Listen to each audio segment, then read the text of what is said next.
see. I gotta sign in.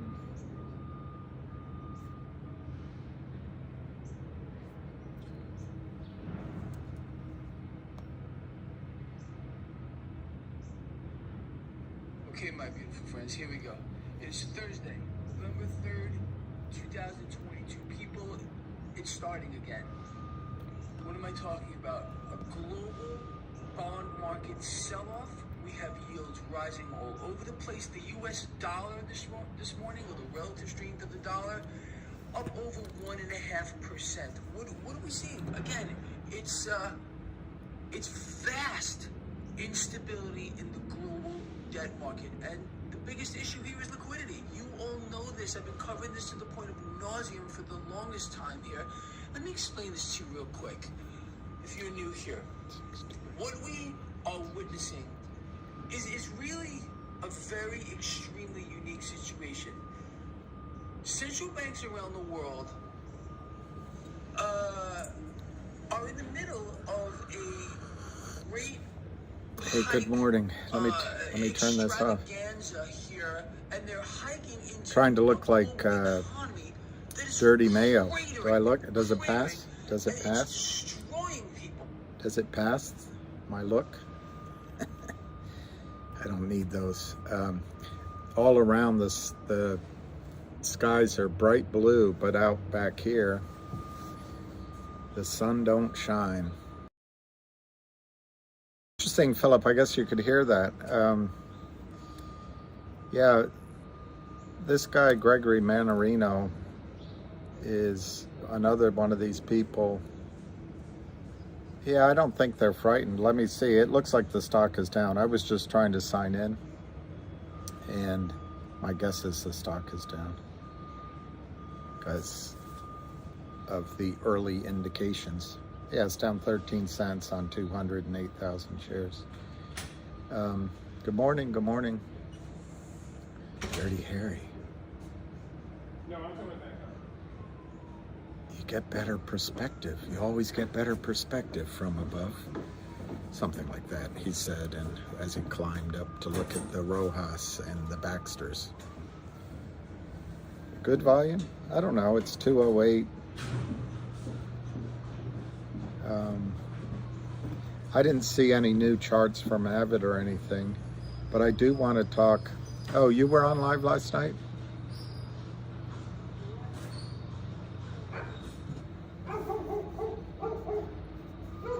Jennifer, that is a good question. And I would have gone on, but I was probably asleep. Jennifer, I don't know exactly what that person was talking about, but what your question is talking about is they post shorts, the real shorts, basically. And right now, I forget the website they do that on. I'll think of it. But anyway, that's what they report. And that's where the shorts or the stock is actually located and borrowed.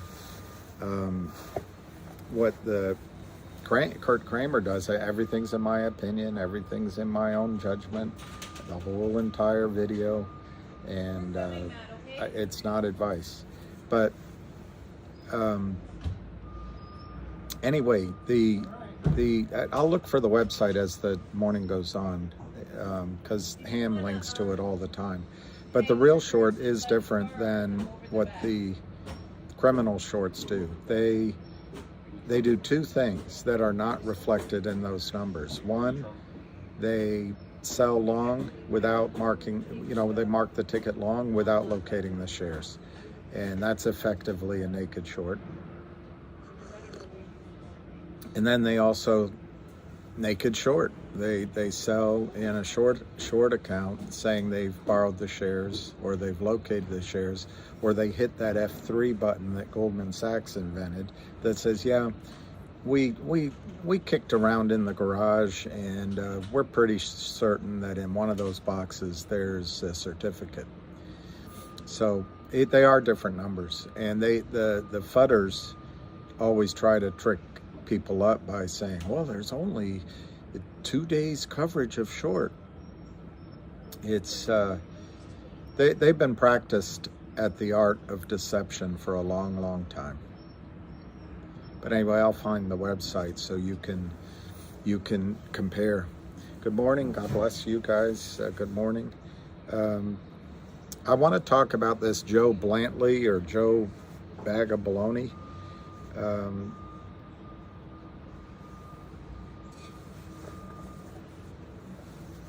Morty, do you think we need to wait for the coin for the squeeze to happen?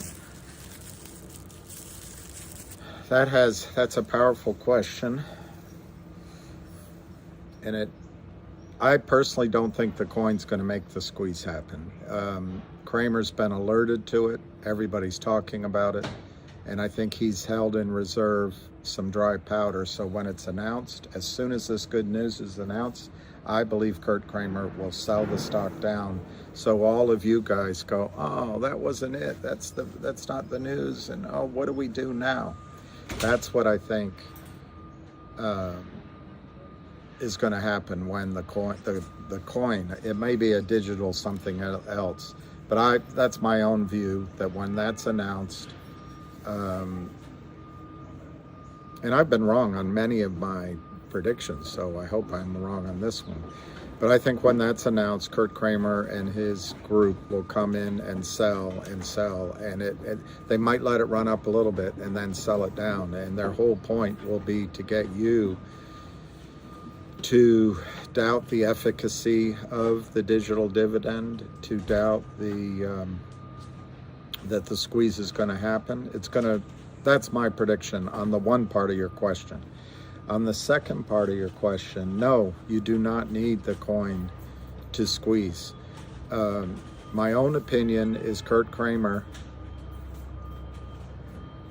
will not stop selling as long as he has access to a computer and he can prevaricate with anyone that's asking him questions, from his clients to the regulators to Alpine Prime Brokerage. Also, I think he might be dipping into assets that he shouldn't be doing to keep this going. But I think Kurt Kramer will continue to sell because it's all he knows how to do. And the consequences are too negative if he stops. So in his mind, he feels like he has no choice but to do this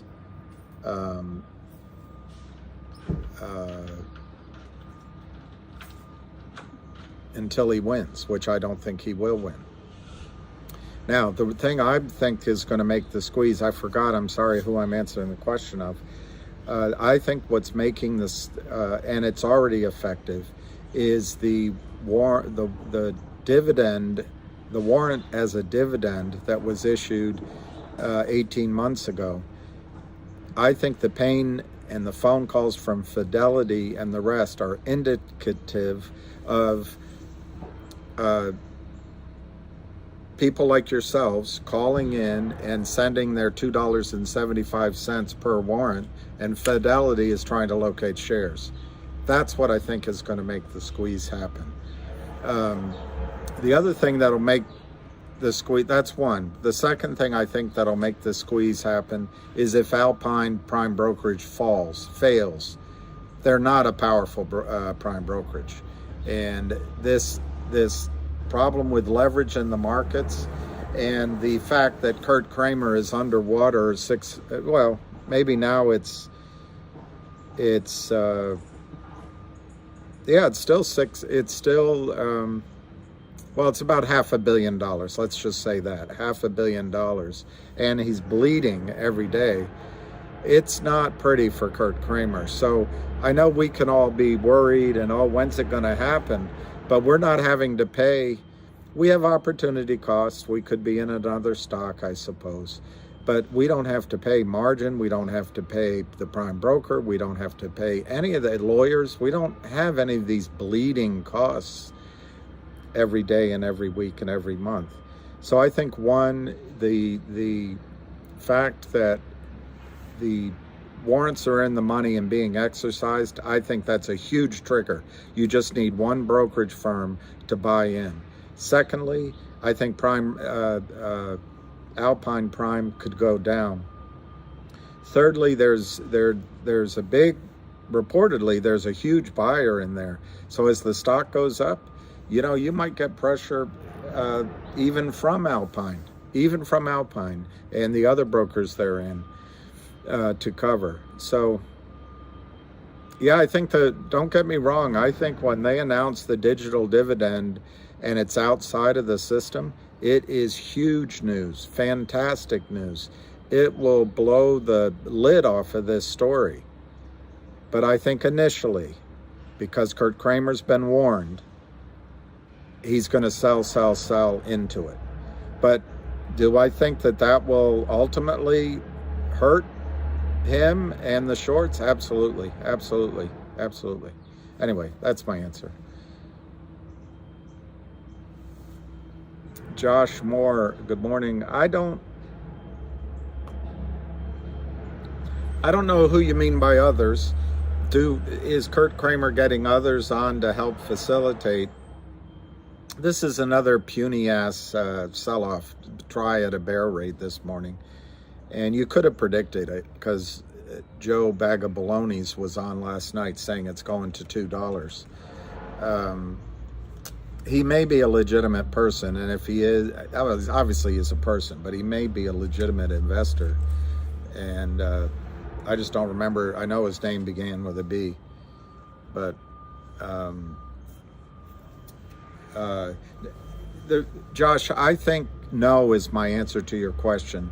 Why? Because as soon as Kurt Kramer asks for help, the sharks will start to circle and buy his stock, because they all want an easy way to make money, and there's no easier way to make money on Wall Street right now than buying a trapped short position and watching the short just be eviscerated, gutted. I don't know another word to use. Mario V, could the plunge protection team be the buyer? I don't think so. Although, you remember Pat Byrne calls Citadel the Federal Reserve. It is possible Citadel's in buying, but there's more than one whale in this stock. But my understanding is that it's an individual investor who is a billionaire, and frankly, I don't know if that billionaire is listening, and I don't know why he or she would be listening to me. But if I were a billionaire and I could buy, let's say I bought 25 million shares of fictitious stock that Kurt Kramer's still willing to sell, and I paid $5 for it, you'll have to do the arithmetic for me because I'm so dim-witted. 125 million, is that it? The 25 million shares, if it goes to 100, you have to do that arithmetic for me. But what if it goes to 1,000? You'll have to do that arithmetic for me. Because I don't want to look like a fool. Here, I'll just type it out. I always get the amount of zeros wrong. 25 million shares times 100. Let's just go with 100. Let's just go with 100. That billionaire would make $2.5 billion on that trade alone. He could nearly triple his net worth in this one trade. And it would be paid for by the Kramers, the prime broker, and then the DTCC. I think it's a brilliant decision on his part. And then he's also apparently investing, as I understand it, in Finger. And let's say he bought, I don't know, let's say he bought 3 million shares of Finger. I think it's harder to build a position in Finger at 10. That would cost him 30 million. But what if that went to 1,000 or 100? If it went to 100, the guy's multiplying his net worth. And then I believe he's also buying this new entrant to the horse race, CRTD, and he could be buying a huge number of shares in that. But apparently CRTD has 300 million shares short. I haven't confirmed that, but Ham posted that yesterday.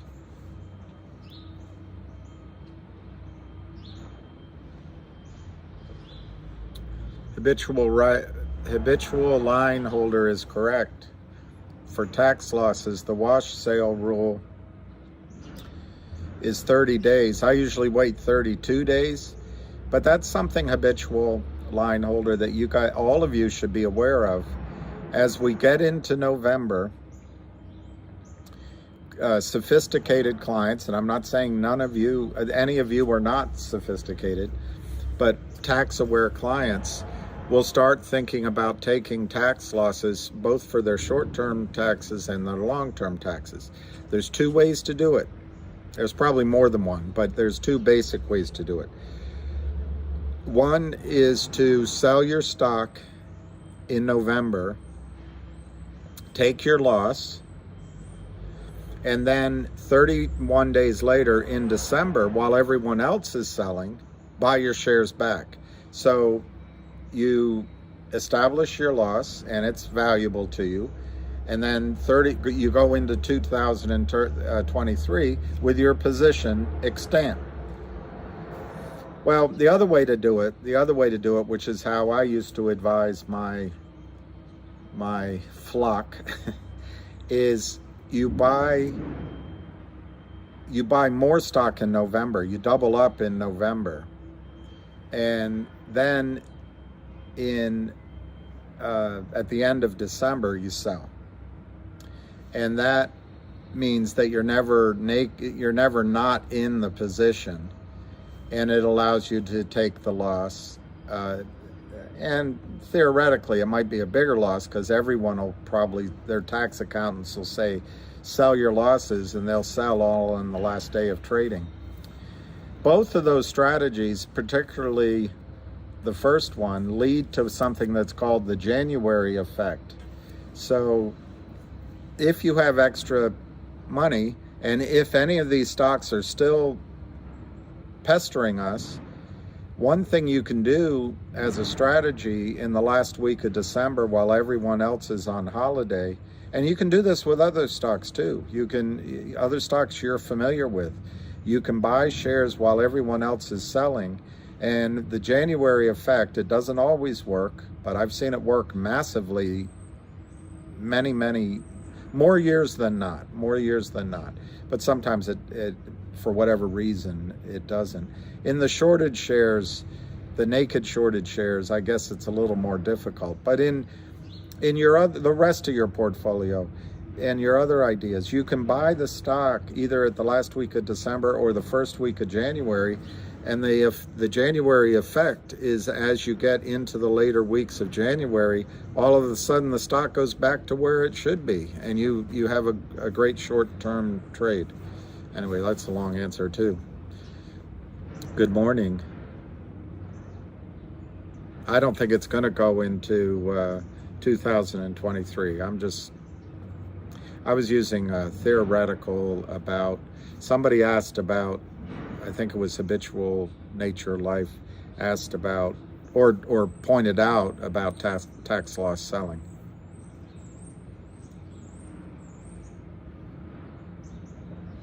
Well, there's a pilot. Beach guy will fly you guys around in your private jets. Yeah, Manarino is great. I always think he needs to get out into the sun, but then again, his skin is smooth, and mine isn't. Yeah, millennial. It could take. There's nothing to trust really. And when I told people about GTII almost 2 years ago, I had a lot of investors get into it. You knew the facts. You knew that you had a group of idiots whose only strategy was to trap companies in a convertible note. You knew those idiots either probably sold before, during, and after the issuance of the note. You knew that the company bought the note back legally within the parameters of what Kurt Kramer wrote into his own document, so that that there were never going to be any shares issued. You knew that the company was fighting on behalf of shareholders, and that they had a sort of a urge to, to put it to the Kramers. With many things, dividends, crypto issuance, dividends as a warrant, I meant, acquisitions. There's still the Trento mine out there, which is a massive lithium mine. Who knows? The 1-800-Lawyers, but there were several smaller deals. They notified FINRA, they notify you. And then you also knew at that time that the short was 75 million shares to 100 million shares. And the only thing I warned my investors, my friends and investors of, was the only thing you couldn't control was time. You couldn't control the regulatory bodies either, but you could not control time. And so if we sit here, the stock has gone from 40 cents to $4 in about 2 months, maybe a little bit less. And we can sit here and be impatient, but it's the one thing we can't control is time. And the Kramers are walking around with their illusions of grandeur and self-sufficiency and invulnerability. We don't know when the knock comes on the door. We don't know when Alpine Brokerage collapses. We just don't know. Could it be tomorrow? Sure. But it could be 2023. It could be 2024. I don't know. So we can bemoan it, or we can say, darn it, I wish I had waited and gotten in 6 months from now. But then you risk missing out on the squeeze. And the surgeon doctor pointed out that at some points both sides of this trade are trapped. There's no question Kurt Kramer is trapped in this trade, but in a way we're kind of trapped because we're waiting for that whoosh, and until then we're like, oh God, when's it ever going to happen? Is it going to happen? I believe it's imminent. I believe it's imminent, because the one thing that's different than APE and AMC and GME, whatever those ones you guys are so jaundiced by, is that this has been. And I forgot to remind you that Charlie Mayo called in to the company asking if they could make a deal where the company would issue shares to cover the short. This has been going on for a while. So I think the stress on the Kramers is massive. Regulatory, IRS, DOJ, and in their own investors, perhaps some people from the sides of life that none of us would want to get on the wrong side of. And ham doesn't go away. And now their short position is probably 200 million shares. I don't know what else to tell you. You can get out. I'm not despite what everyone says, I'm not a pumper. I'm someone that's trying to tell you I see an opportunity here for just explosive gains, but I just don't know. Personally, I think the fuse is lit. I don't know when it's going to hit the dynamite. I just don't know how long the fuse is. And I can't do anything better than that, whoever it was that just said that this is starting to feel like AMC. The DM425 investor, the reason the stock price keeps going down is you're not buying anymore. I guarantee you, everyone watching this did not put a buy order in this morning. I didn't. So we've shot our wad, so to speak, and Kurt knows that. That's number one. Number two, guys like Joe Baloney get on and try to create FUD. So there's a lot of people going, that wanted to buy more are going, oh, maybe I'll wait. Maybe it'll go under 2. Maybe I won't buy in right now. Number 2.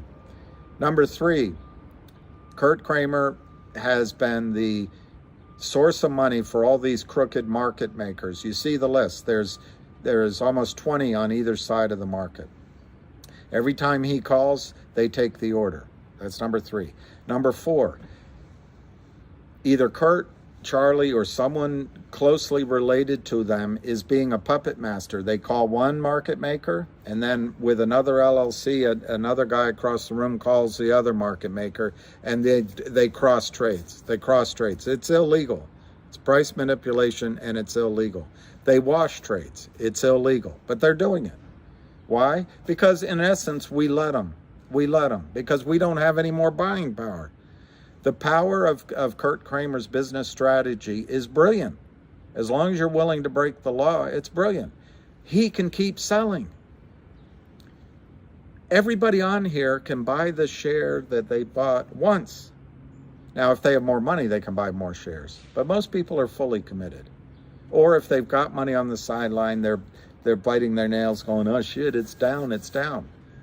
Maybe I don't trust my own due diligence. Maybe I don't trust, everybody's a pump and dump, and I don't know what's going on in people's minds, but they're not buying.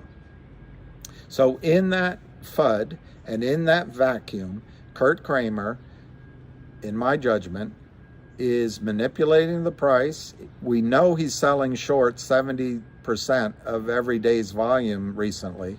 It's all fraud. It's all fraud. You ask how they can do it? Gary Gensler lets it happen. Why does Gary Gensler let it happen? Goldman Sachs profit, 1 or 2 quarters ago, 75% of their income came from the stock loan, lending out shares, whether they exist or not. Goldman Sachs makes money off this. Also, most of their hedge funds give Goldman Sachs business, do the Goldman Sachs IPOs, do the Goldman Sachs investment banking. Goldman Sachs does not want to kill this crooked business. Who is Gary Gensler alum of? Goldman Sachs. They can do it because the system allows them to do it.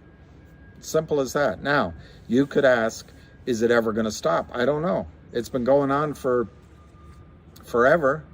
I think one of the reasons it's going to stop is these bastards are greedy as hell.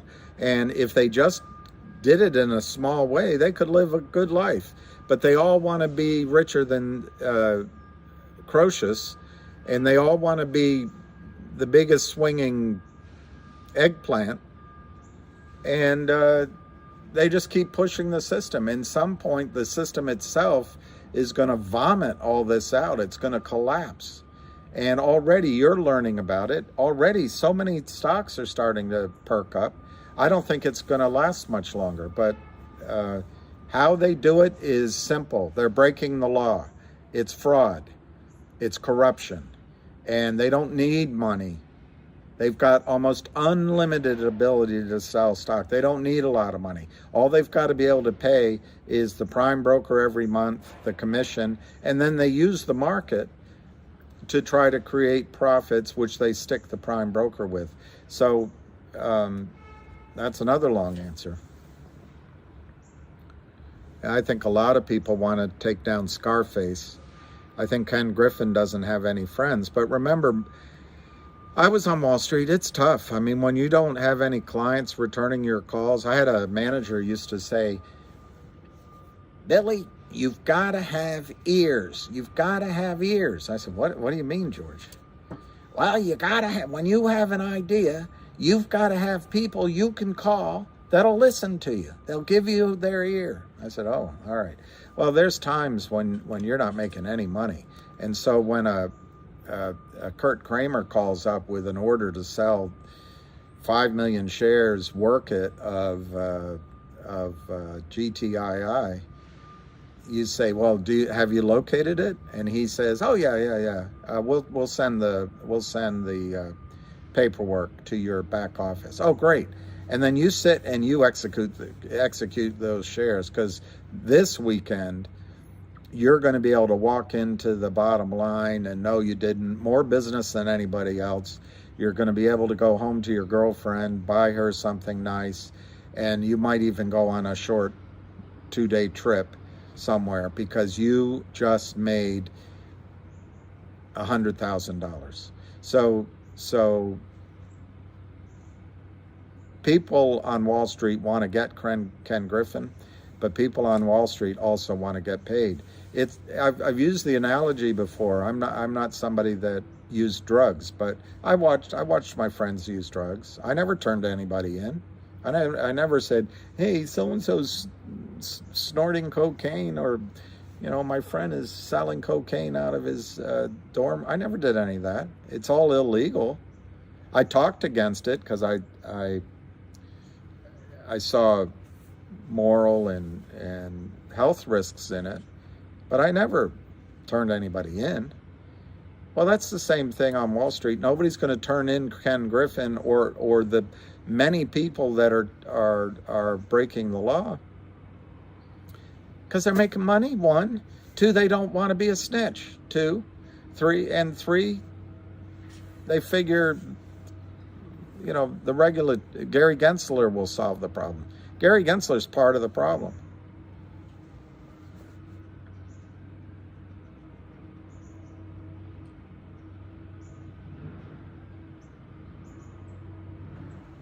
I disagree that they've been driving it down 5 to 12% a day.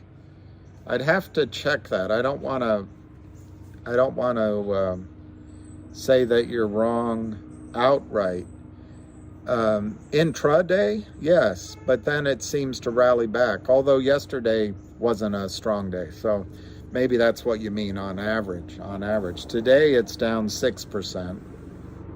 It's 300,000 shares. I'm not as good at this as Ham, but I would say that at least half of that is naked short selling, and the rest is wash trading. Yesterday, the good news about Joe Baloney is he sold all of his 250,000 shares by his own admission. He did it on the open by his admission. So he can't sell anymore today. That's good. He's done. I don't believe him, but that's what he said. 373, 379. He's a funny guy. If you look on Twitter, he's been on Twitter since 2009. He's got 3 posts, which he made last night. Little green candle. Yay! Yay!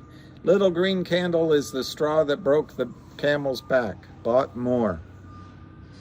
Who's Stu Pedasso? I'd like to look up Stu Pedasso. That's who he is? I'm going to write it down. Stu Pedasso. Stu Pedasso. I'd love to find a different name to use than Ken Griffin. It's funny, Alan Kamansky, I read on a previous video, I'm not going to be able to find it right away, but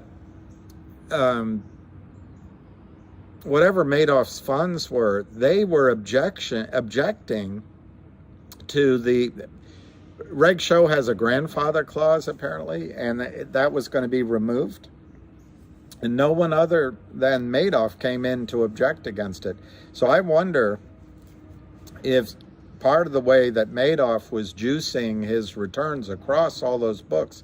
Remember, Madoff was getting 2% a month in and month out. Nobody does that every month in and month out. I had some clients that had a trading strategy that, believe it or not, did get that most of the time. But there was always 1 or 2 months that kind of blew up and they never lost much. So, but there's no system that works trading month in and month out like Madoff. And maybe it was because he was shorting shares. I'm ready to believe anything anymore. Good morning, Michael Quintero. Yeah, exactly, Joel. Joe Bag of Baloney was also saying last night in one post, don't talk about other shares. Let's just focus on GTII. Even though by his own admission, he's out of GTII and he wants it to go below 2.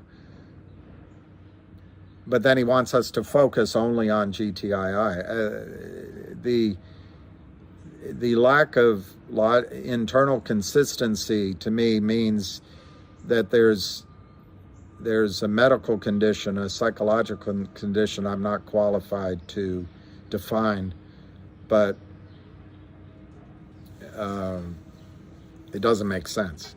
But yeah, he was saying, why are you talking about all these other shares? And then he said, why didn't you let me in on these other shares before they ran? I didn't know about them.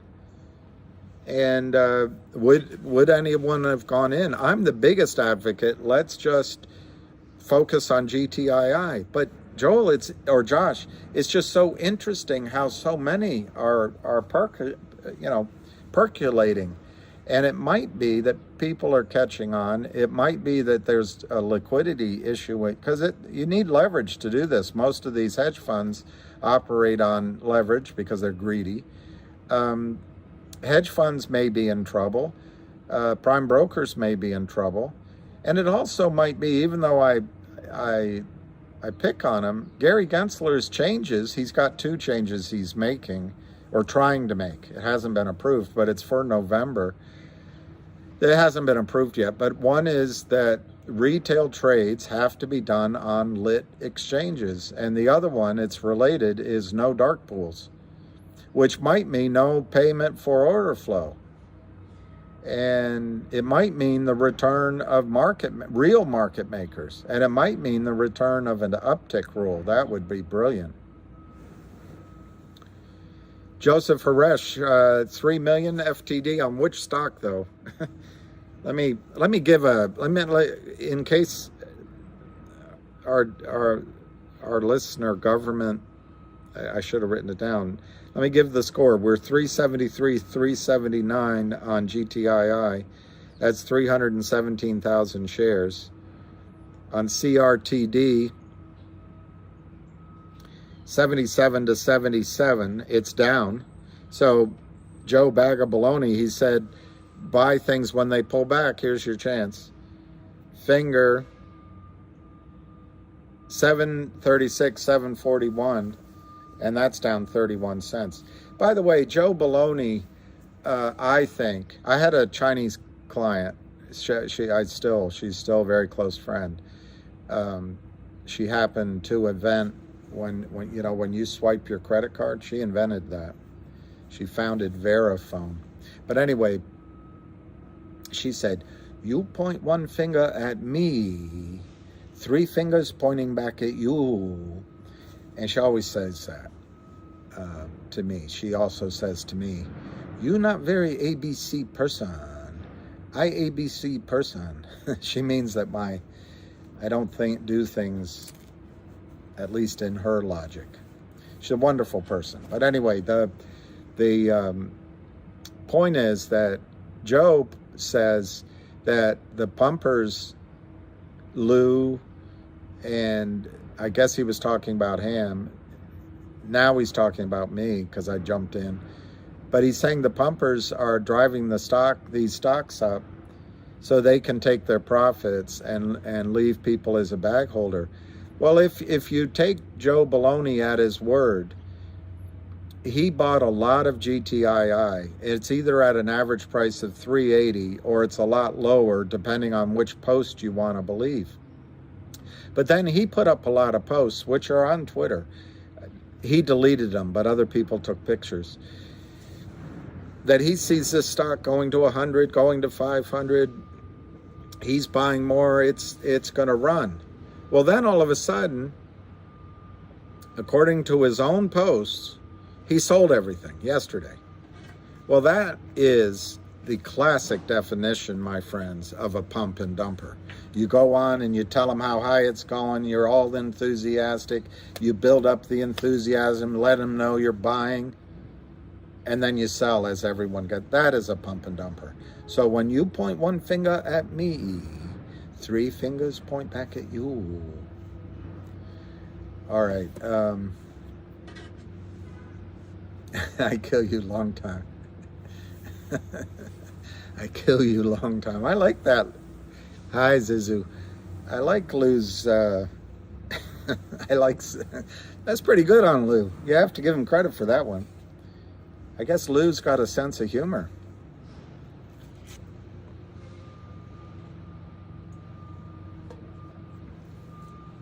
Yeah, her English isn't still the best, but she remembers. Oh my gosh, she remembers numbers. How do you remember all those numbers? Nothing but the best. Well, she doesn't.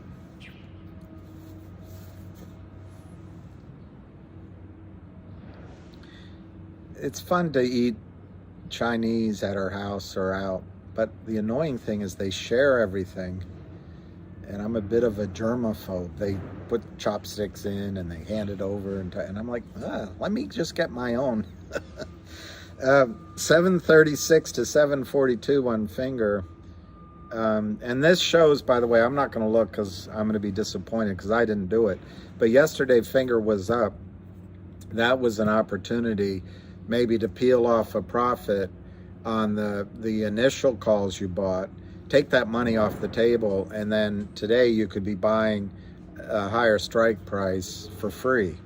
But anyway, you never can do trading unless you're Ham. Ham always is right. He has stories. He's not always right. But you got to give yourself a chance to win. That's all. And as long as you're, even Ted Williams was wrong 6 times. I hate expressions like that, but it works right here. Gary Gensler is getting paid off, JM. Either, I doubt it's now, but there's a nod and a wink, say no more, squaw. Say no more, squaw. Your wife, she a goer? Excuse me, your wife, does she like photographs? Yes, I suppose she likes photography. Candid photographs? Say no more, squaw, say no more. Is your wife something else? Well, she is from Pearly. Pearly, say no more, squaw, say no more. A nod's as good as a wink to a blind bat. And that's what's going on with Gary Gensler. When he gets out, boy, he could start a Clinton Foundation and he'd raise $1 billion. He could go on the board of several companies and he'd be making $30 million a year and getting stock in all these companies. So, yeah.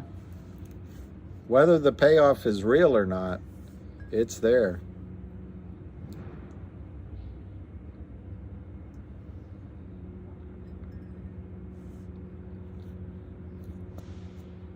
Yes, Eric Archer. I'm not going to read that out loud, but I agree with you.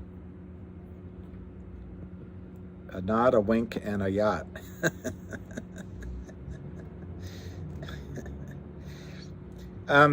Whoever just said the volume, oh, there he is. Mike, is it Mark Dice? No, it's not Mark Dice. The volume on Finger is really low. It's 736. Again, I repeat, none of us are buying today. But to me, I think Finger is the one that goes first because I think LIND, who are just as scummy as the Kramers in my opinion, but they have more to lose in their mind. They're higher up. Kurt Kramer doesn't care about whether the glitterati and the nabobs of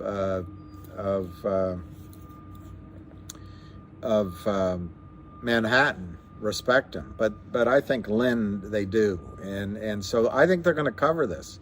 And right now they're just negotiating. That's what I think's happening. And I would guess with Finger, some of the doubt that's realistic doubt. I'm not, there are reasons to doubt things.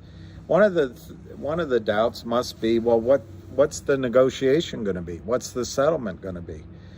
Well, I don't think it's going to be around here. I think it'll be a lot higher. And the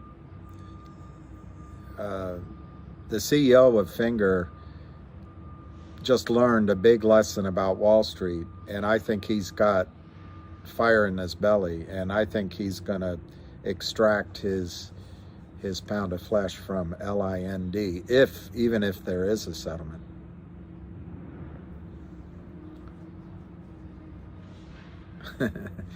I would love to see it go to 5,000. BB's back in. I don't know what that means.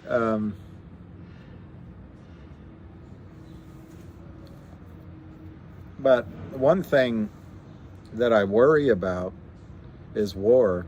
And apparently there's U.S. troops on the ground in the Ukraine.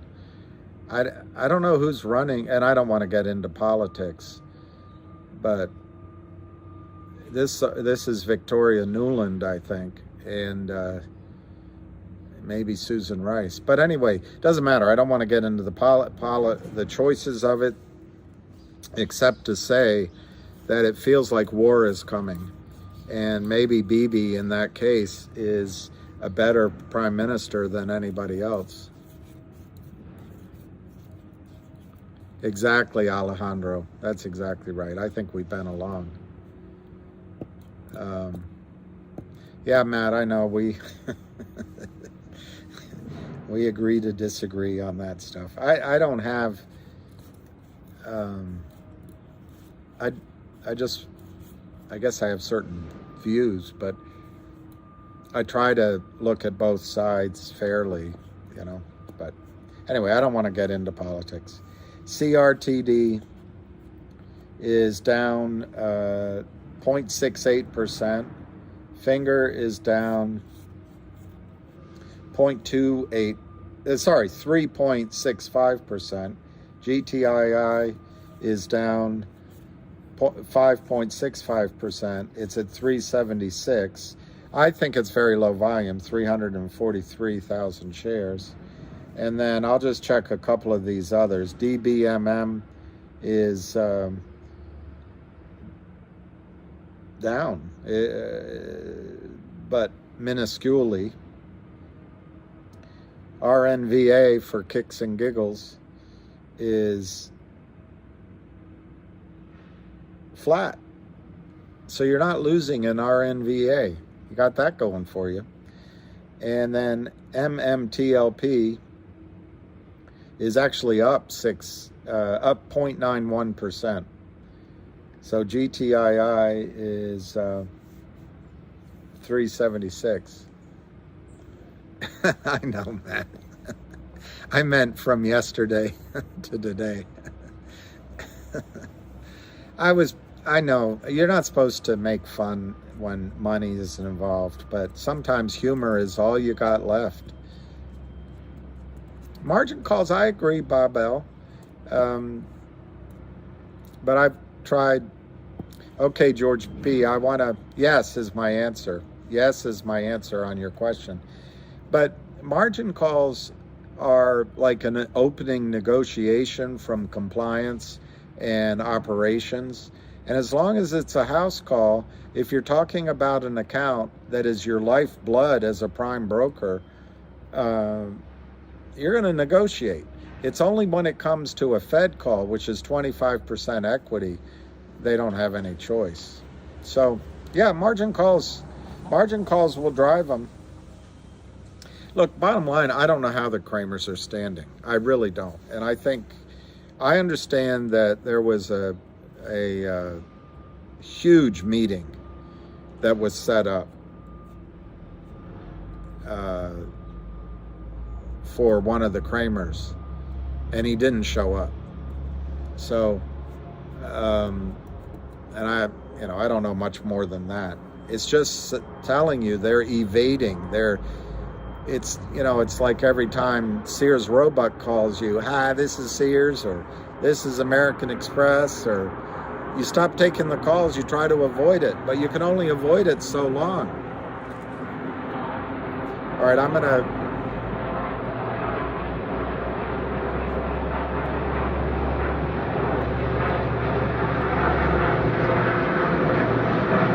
There goes the president. There goes the president. See? There's the president.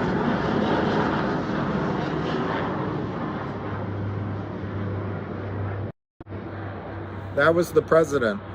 Or maybe Kamala Harris. And sometimes I think generals do it. But I think that was the president flying to the White House. He's got to get in bright and early. 10:30. 10:30. I'll see you at the office, Joe says. Bright and early. 10:30. And I've got to be back at the beach house by 4. I'm in the broadest definition of DuPont Circle, but you know, I don't know. I think I'm maybe, I walk down there all the time. I think maybe I'm 10 blocks from the White House, and it's 1 block to the river, half a block back to my room.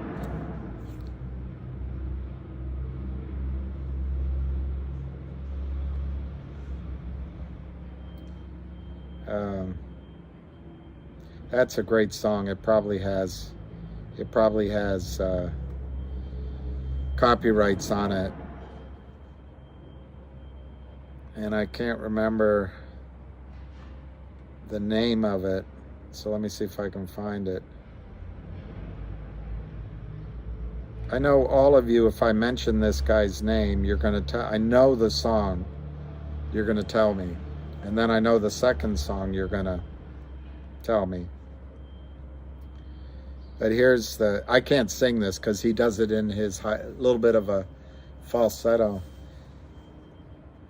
It's 3 miles to the river that would carry me away, and 2 miles to the dusty street that I saw you on today. It's 4 miles to my lonely room where I will hide my face, and about half a mile to the downtown bar that I ran from in disgrace. Lord, how long do I have to keep on running? 7 hours, 7 days, or 7 years? All I know is since you've been gone, feels like I'm drowning in a river. Drowning in a river of tears. Drowning in a river. Feels like I'm drowning in a river. In 3 more days, I'll leave this town and disappear without a trace.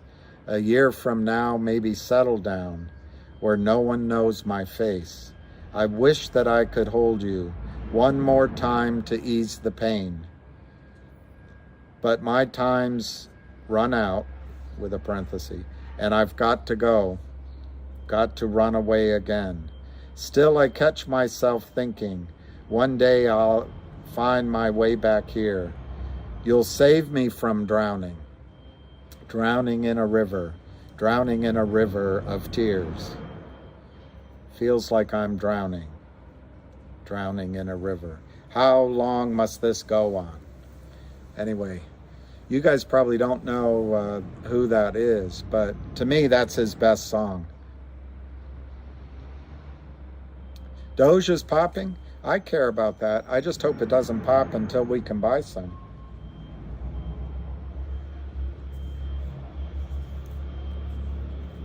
That's it. Morty Bojangles. Morty Bojangles is the song is much better. It is sad. He writes sad songs. But Morty got it. It's Eric Clapton. And I'll write down right here the first song that you guys are going to say that he wrote. And then I'm going to write down the second song you're going to say that Eric Clapton wrote. Oh, Morty, you do? You are a guy I would love to sit down and introduce you to a friend of mine, Neil Baby. Neil, you can Neil I used to go out sometimes with him. When I met him, he was too cool for school. There you go, Morty. Morty. I wrote it down. Number 1 and number 2.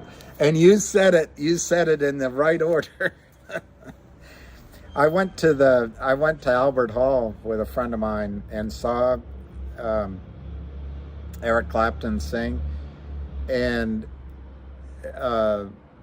I wanted to hear River of Tears. He didn't do it, and we were in a box seats. It was brilliant. It was beautiful, but he did those songs. And both of them. Layla's pretty good, I guess, but they both bore me to tears. And then he has another one, Will I See You in Heaven, which it makes me cry thinking about his little boy falling out of that window. Morty, who's Ricky? I don't know. All right, let me get back to the score that's boring us all to tears. How long are we going to be drowning in tears, waiting for something? 373 to 375 on GTII, 375 last trade. After I give you the score, I'm going to go get a hot cup of coffee. A cuppa. As they call it in the UK, a cuppa. Let's get a cuppa. Over in New York, they say cup of coffee. Down here, I don't know what they say. Can I have a grande, they say here, or whatever it is. I say, could I get a large? Oh, you mean a grande? All right, so 665 on the MMTLP. Finger is 730. Whoever asked about it, is it funny how they all are trading up? I also think it's weird how they all trade down together. It's just weird. CRTD, it's not like one could just pop so that we could sprinkle the manure, the seeds or whatever you want to across the other flowers. CRTD is actually up a little bit. Well, it goes from red to green, actually. Red to green. So it's popping around. And then GTII is 371. Seems to be coming up a little bit. I know something. I've heard things. I've heard things. I've heard things. I've heard things. I've heard things. All right, somebody said that Ham was posting something on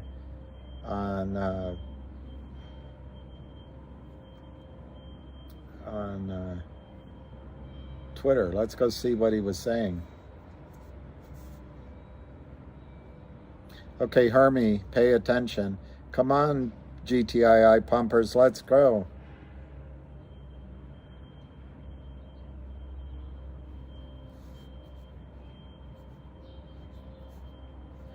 Hermie is saying volume is bad unless it pours in. Expect GTII to go below $2. So that's Hermie, whoever Hermie is.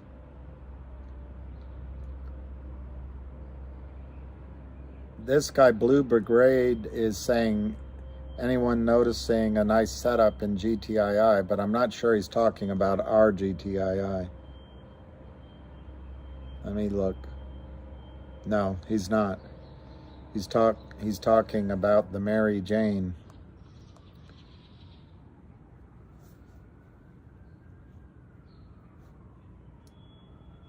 Oh, Albert.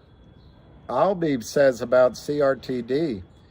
They have already given out warrants to loyal share-offs. Spin-off next. Sound familiar? I'd be interested to see if they gave the warrants as a dividend. Sounds like a blueprint of GTII. Hammer the shorts with special dividends and spin-offs. So I guess it was a special one until something sticks. Appreciate the efforts of a company fighting back against fraud. You know, this guy, Uncle Albert, I can't, how does that go? Uncle Albert. Anyway, he is as critical and questioning as anybody out there, and he'll ask the hard questions. But I'm telling you, his tweets are worth reading. DMC Devitt asks Ham, how do we get some volume in GTII? Guys, you don't, well, you do in one way. I guess you want volume to drive it up to create buy-ins and margin calls. But once the brokerage firm or the prime broker starts buying, you ain't seen nothing yet. You're gonna be spoiled for volume. You're gonna have so much volume you don't know what to do with it. You're gonna go, ooh, I can't believe it's 50 million shares. Can you believe that? You're gonna be tweeting to each other.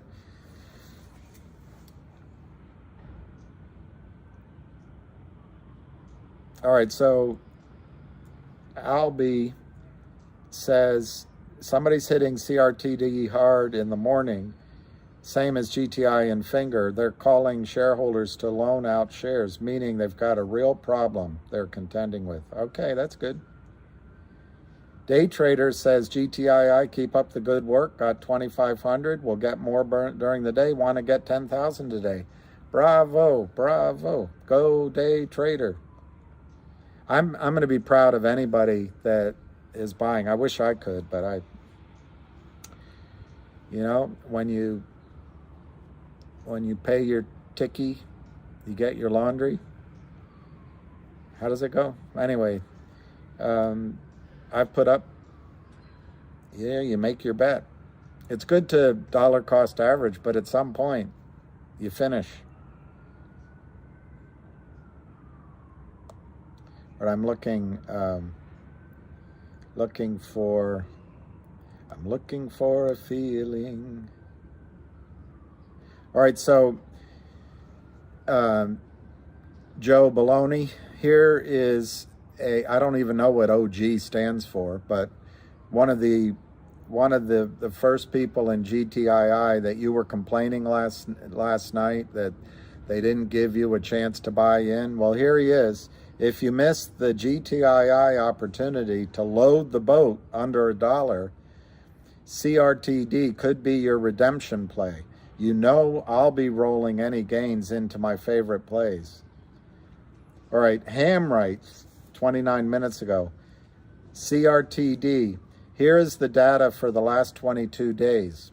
So again, Joe Baloney, this is the key prime mover in GTII, and he's letting you know out in the open that you have a chance to buy the stock under $1. And he's copying SEC Government, Gary Gensler, Gurbir Gawal, and CV Payne, because it's always been effective to copy CV Payne.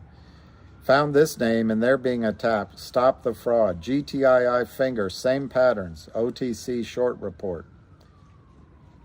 So, Joe Baloney, there's your notice that you could get in early.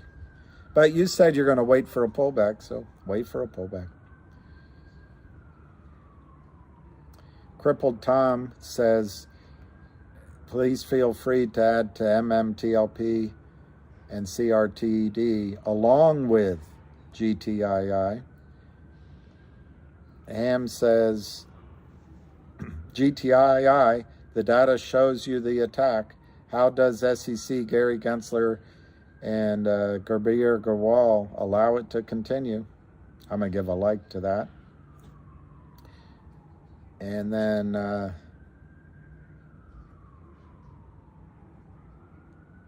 Ham wrote just a little while ago, CRTD, looks like the company understands how to expose the naked short. Spin-offs and dividends, congratulations. Roast them alive. The naked short number is insane. Data doesn't lie, people do. That's what he says. There's only one person that doesn't lie on this board, and his name is Joe Baloney.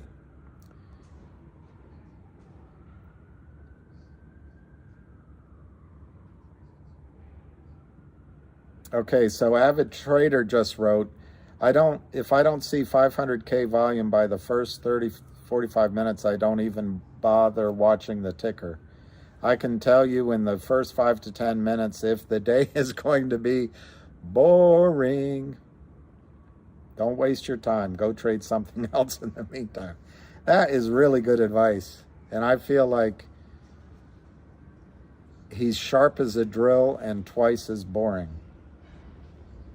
Okay, there's going to be a conference call at 3:30. There's going to be a real naked short on the call. And then RS said GTII is the best in class. Best in class.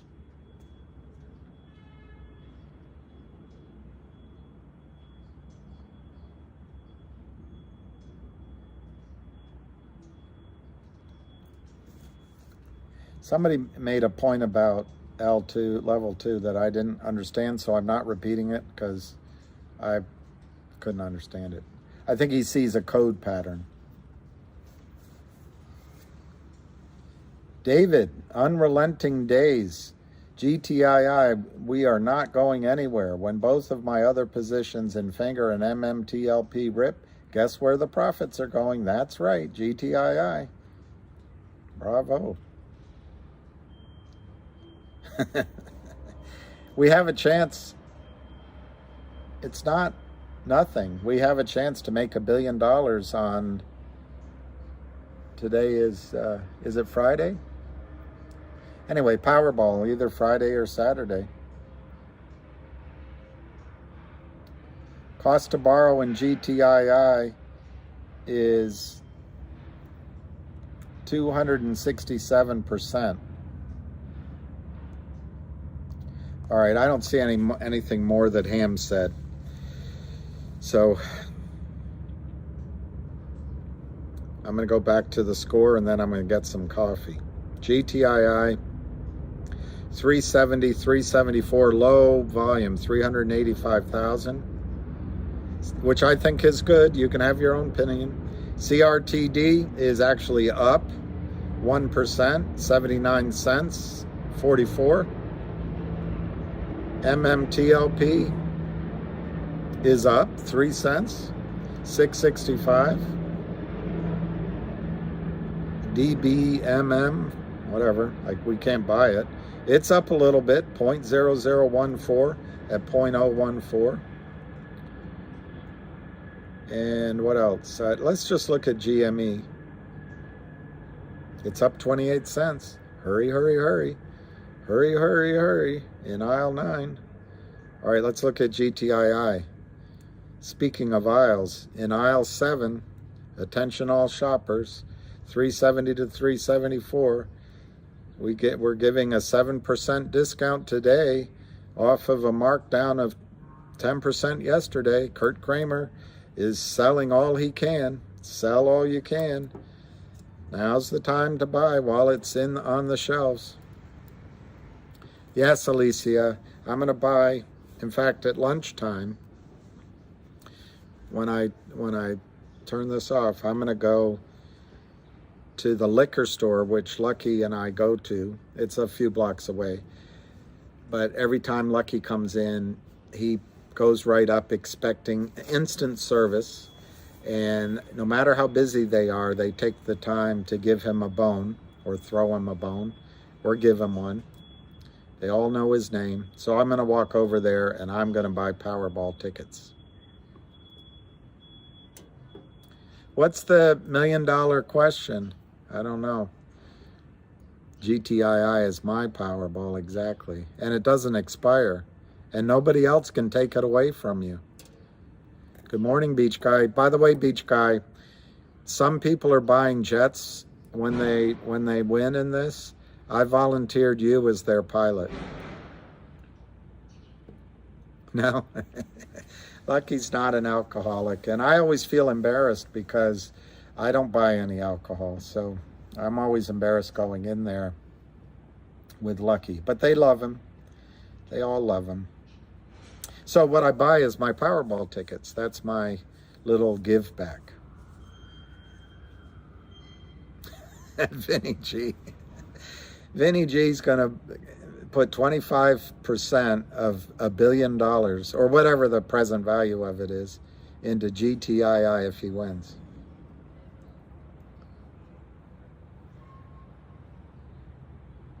Oh, Knutz, Ham suggested, I really want to get a cup of coffee, but I'll go through this. It's very short because somebody asked a question earlier, and there's an excellent article. You might think that Ham doesn't do his studying of financial information and news. You might think that, but you'd be wrong. So yesterday, or actually first thing this morning, somebody got mad at me on the Twitterati that I looked up who was writing the post and I put it up. I forget what it was, something with a sponge, I think. And they got all upset with me that it was an ad hominem attack. Well, what I found out wasn't that supportive of the guy. But my dad years ago taught me, because I used to quote things that I read in the paper, and he'd say, well, who said that? And I said, I don't know. I just saw it. He said, Bill, you always have to check the byline. See who's saying what you're reading, and get to know who's good and not. And, that's important. Unfortunately, the reference is not here, but this is financial news in this AM. It's from one of the financial websites. And I'll just read it. It's very short. 10-year treasuries go from 4.33% down to 3.90%, and money managers turned their thoughts to Christmas bonuses and saw nothing but sugar plums and Christmas fairies in store for the markets and themselves going into holiday season. They wanted to believe that Fed Chair Jerome Powell and his elves down at the Fed would pivot away from their Grinch-like hawkish stance on rates and not raise rates by 75 basis points yesterday. So they piled lots of cash into the markets, taking the Dow from 28,600 to 33,100, and taking the S&P from 3,490 to 3,910, and the NASDAQ from 10,000 to 11,200 in just 2 weeks. Unfortunately, the folks managing money are no smarter than you are. It doesn't say that. The folks managing money these days don't fully understand how terrible inflation can be. Just look at modern day Turkey, whose inflation rate is set to top 85% this year. The U.S. is lucky, and so is lucky, that so far our inflation is under 10%. But if wage/price inflation continue, there's no reason why it couldn't get worse. Anyway, we are lucky that Jerome Powell understands that he messed up. It might have been fiscal policy, I won't say which president, keeping rates too low for too long, and the only way to tame inflation is to raise rates. So, what's next? Right now, the markets have had a great rebound, and now they will correct, as they always do. So look for opportunities and trade. That is something that Ham suggested discussion about, and I do have one thing to discuss. For all of you youngsters out there. I have one, if I can find it. Hey lottie lottie, hey lottie lottie, oh. Hey of course, you can never you can never find the chart you're looking for when you're looking for it. But I can just tell it to you. I can just tell it to you and find it later. But most of you guys are probably under 40 years old. And it's pretty amazing. There's a chart. I'll find it, but I can't find it right now. But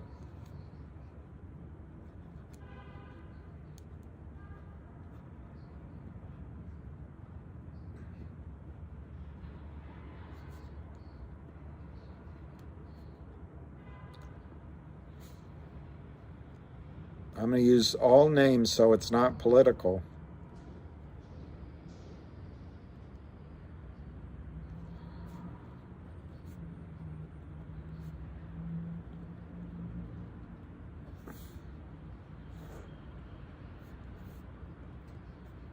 All of you, I'll find the chart, but all of you 40-year-olds have lived here. You've lived here your whole life. Or even if you're 50, your financial life, even if you're 60, your financial life has mostly been here. Back under Nixon, there were Nixon removed the gold window. There were at least one oil price shock, and then there was another one either under Nixon or Carter. And everyone blames Carter, but interest rates hit their real high under Reagan, and inflation was still going. But Carter appointed Paul Volcker, not Ronald Reagan. Carter appointed Paul Volcker. Carter appointed Paul Volcker. Reagan reappointed him. So inflation, interest rates went up, but inflation went down. And then over this time, all of this time has been a great bond market and a great real estate market and a great stock market, because interest rates have gone down from the highs of Paul Volcker. Well, I don't think Powell's any kind of Paul Volcker, but we're seeing inflation again up. And so what most of us are forgetting is that inflation can really devastate an economy and just ruin people's optimism and growth, a term called stagflation. So Powell might be tightening to try to stop that inflation, but he's got a tough job. My own opinion, not that it matters, I think Powell's going to raise rates in December, and then I think next year he does pivot. But somebody is in the background buying all those bonds, and I think it's the Fed.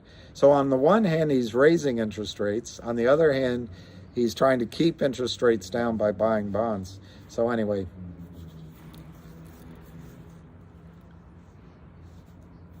yeah, grand piano. It looks like it's going to be a boring day. I'm going to go get one more cup of coffee and sit with you guys just in case something happens before lunch. And then I'm going to go buy a Powerball ticket. Yeah, I've been up. I couldn't sleep last night. I didn't sleep at all last night.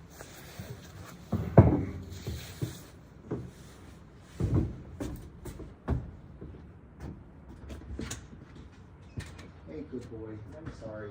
They just had their dog out there. They just had their dog. I know. I missed you too. I know. I missed you too.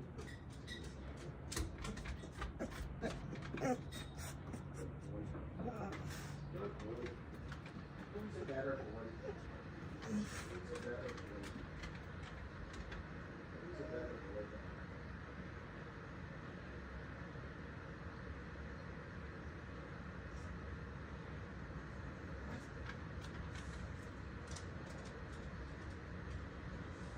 Who's a better boy than Lucky? Nobody I know is better than Lucky. Nobody I know is better than Lucky.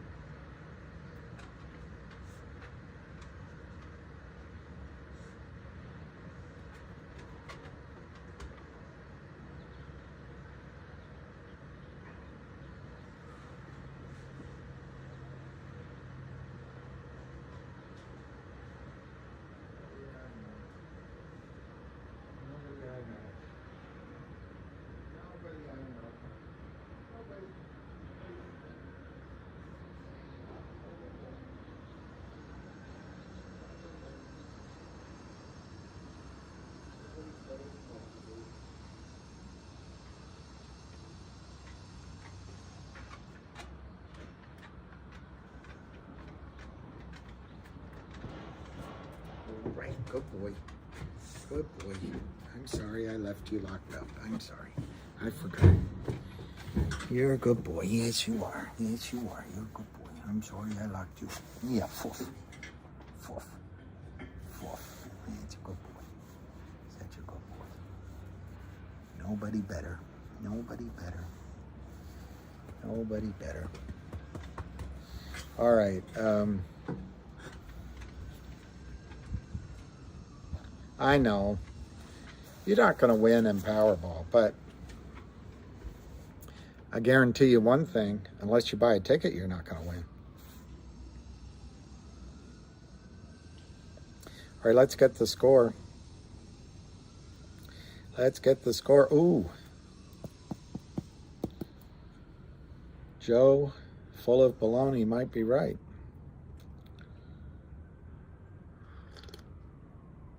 By the way, if he's real and he built a position in GTII and made 10 cents on it or made $1 on it, good on him, I guess.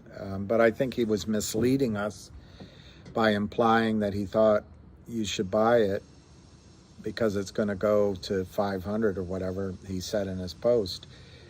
That is pump and dumping. And anyway, the stock is down. GTII is 356.5, down 42 cents. 432 volume, 436 volume.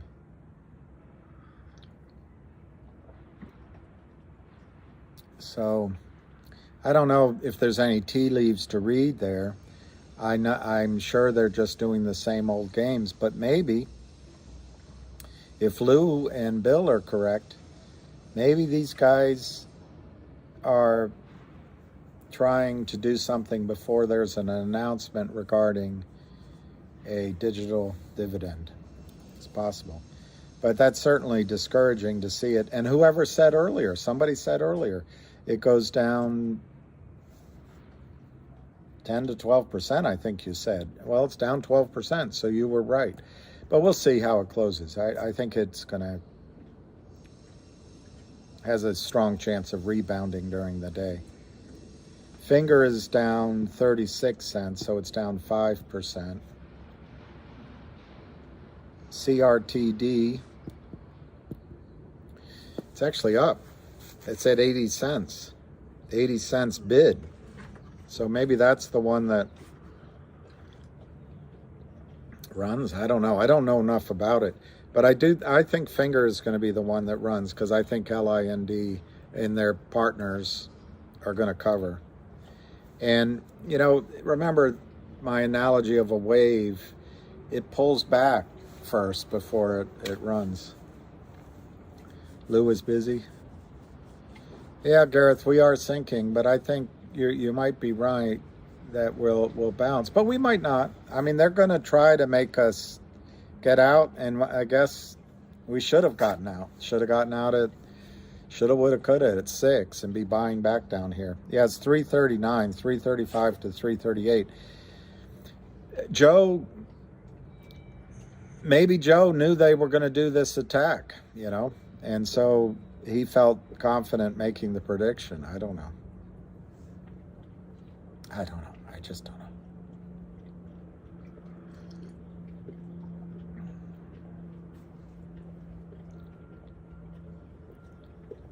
Yeah, I'll stop talking if that helps. 341, 342. It's no volume. They're just trading with themselves. I know of no sellers. Joe sold yesterday.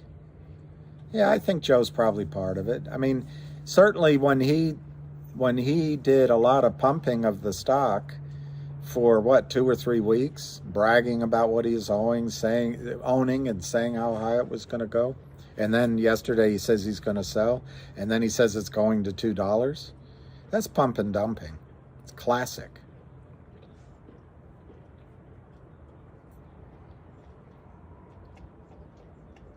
He'd have to be funny to be a clown. Yeah, he does take himself seriously. 343 to 348. But I mean, frankly, I'm admitting to you, I would have loved to sell some at 6 or 7, had the courage to wait this long and be buying it back now. I'd double my position. But I don't have that kind of foresight or courage, because while I waited, it might have run. Someday you're not going to be able to buy. Just believe me. If a buy-in comes, you won't be able to buy any shares. And this is a gift from the Kramers. In aisle 2, they're moving all the rotten produce to the front of the store so you can buy it, down 16% and down 15 yesterday. 333. It's gaining a little bit of momentum to the downside. 333, 334. Let me just look at a chart. Not that charts work. And remember one thing I've also told you guys before. Someday there will be this push down, and then there'll rapidly be a rally to new closing highs. Not, during the day. And that'll be highs of the day. And that'll be a key trend reversal, and that'll be a huge buy signal. All right, that's what they're trying to get. That is what they're trying to get. They are trying to drive this to the 50-day moving average.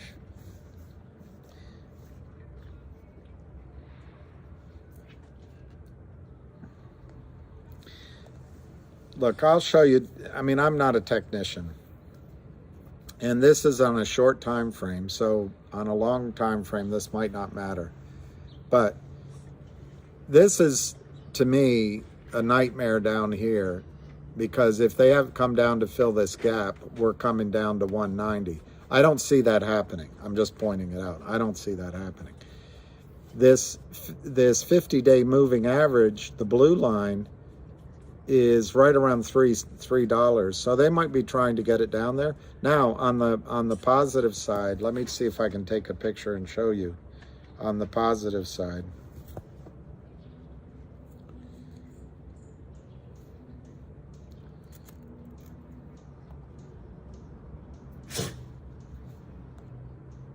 And I mean it. I'm not trying to be negative at all. I'm not trying to scare you. There is a positive in this chart.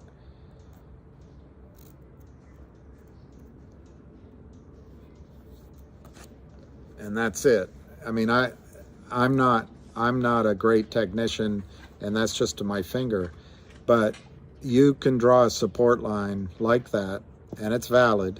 And this stock has come down to test that. And if my reading is correct, it'll bounce off that.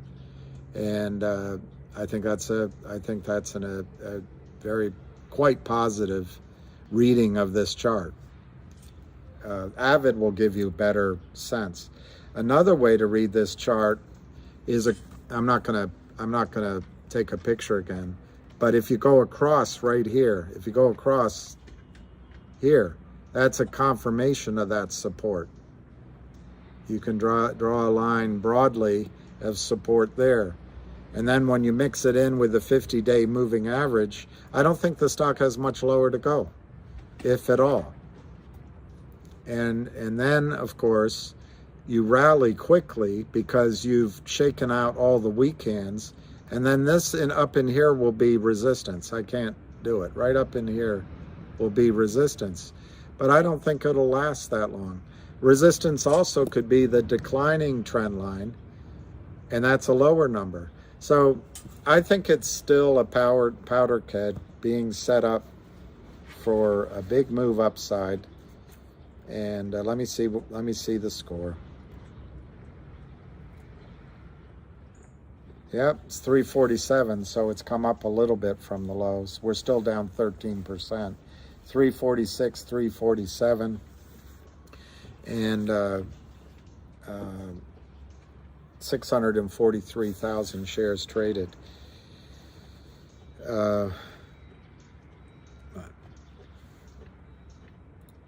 Ronald Greco, why am I spot on? Yeah, I agree with that, Tom R. I'm just asking. I didn't, because wasn't reading, but Tom R. I think once support is validated, and it's, yeah. The other thing, I've used that boring analogy, but it's like slingshot's a better word. Slingshot's better, but it's like a rubber band, and it's, you know, they pull it, and the further it'll go. They're in trouble, and they're doing everything they can, and they've got to show their clients that these paper losses aren't as big as they are. Your 50-day is 330. Okay. 336, somebody else said. Yeah. I mean, I was taught, because I don't have enough patience for it, but now we're 333. That could be a lucky number. You know, you have to have a fat finger. You have to have a fat line. It doesn't have to be precise. Cuero, corner, este dip. Comer, cuero, comer, este dip. I don't know. Shema, they can't cover. That's why they're in trouble. If they started buying, this stock would be $20 in about 5 minutes. I mean, what are they going to do? Let's just use 200 million that they're short if you count in the fake warrants. Close to 200 million. What are they going to do? Buy 2 million? They still short 198 million. So look, everything wants you guys to sell. They're just trying to shake you out.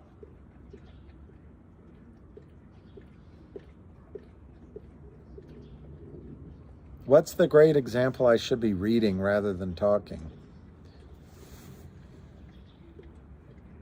Do I think Fidelity's going to help them? No. But I think Fidelity is going to help Fidelity, and that might be aligned with what helps in the short run, with what helps. Yeah, that's a good idea. Shake it like a Polaroid. That's good. Whose birthday is December 6th? Trace S. How about if we say it'll be Pearl Harbor Day, December 7th? Torah, Torah, Torah. Yeah, it's like a wounded animal in the corner. It's like, yeah, they're all complicit. They're pretending not to be, but they're all complicit because they've let it go on for so long. I mean, what are they going to say? We didn't notice for 10 years that this is happening?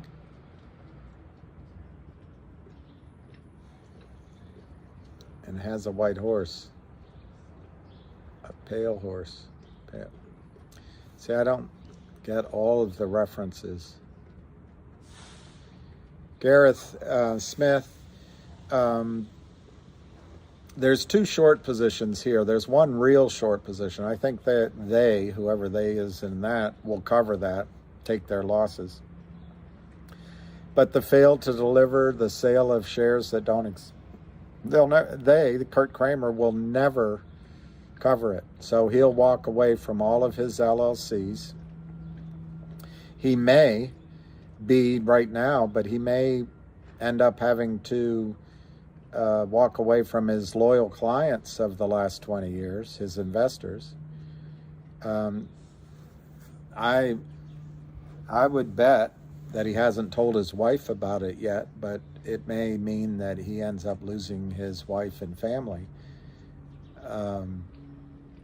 But his LLCs will declare bankruptcy. To the extent that lawyers go after him, he'll declare bankruptcy.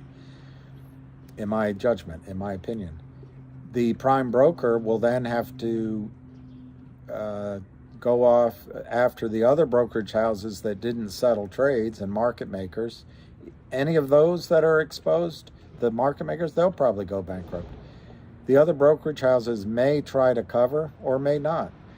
Then the prime broker folds. It just folds. the prime broker will put all of the losses up to the DTCC, which is $80 trillion, $80 trillion. And it's comprised of all the brokerage houses. So the losses will be covered, but Kurt Kramer will be long gone.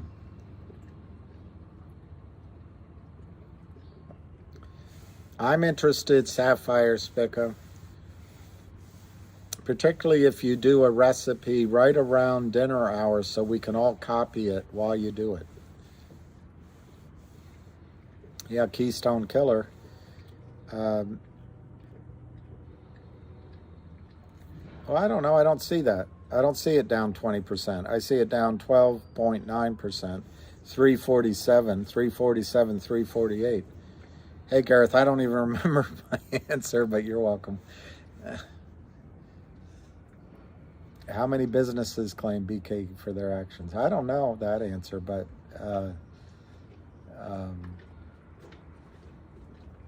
there's a peanut farmer that declared it. Jimmy Carter. My name is Jimmy Carter. I want a government as good and as honest as the American people.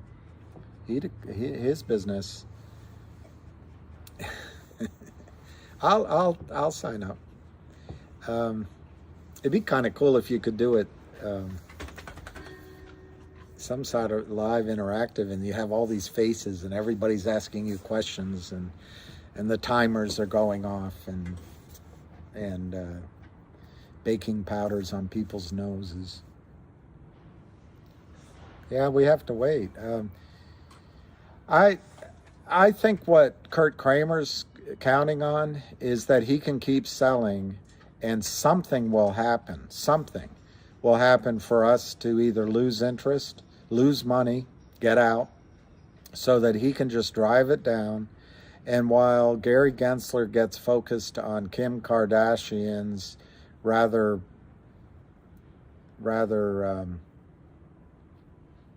expansive assets,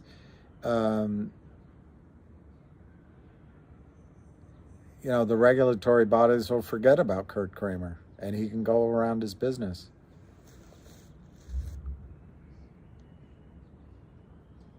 Well, I don't know, Kim. I'm not stoned, but I might be coming across that way. I don't do drugs. And I could be talking like Biden. Yeah, I might be having a synapses or two missing. I don't know. It could take years, but I don't think it will.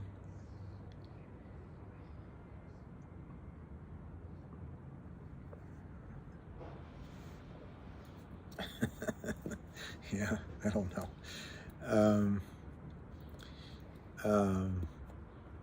And frankly, guys, all of you, I don't drink. I haven't had so any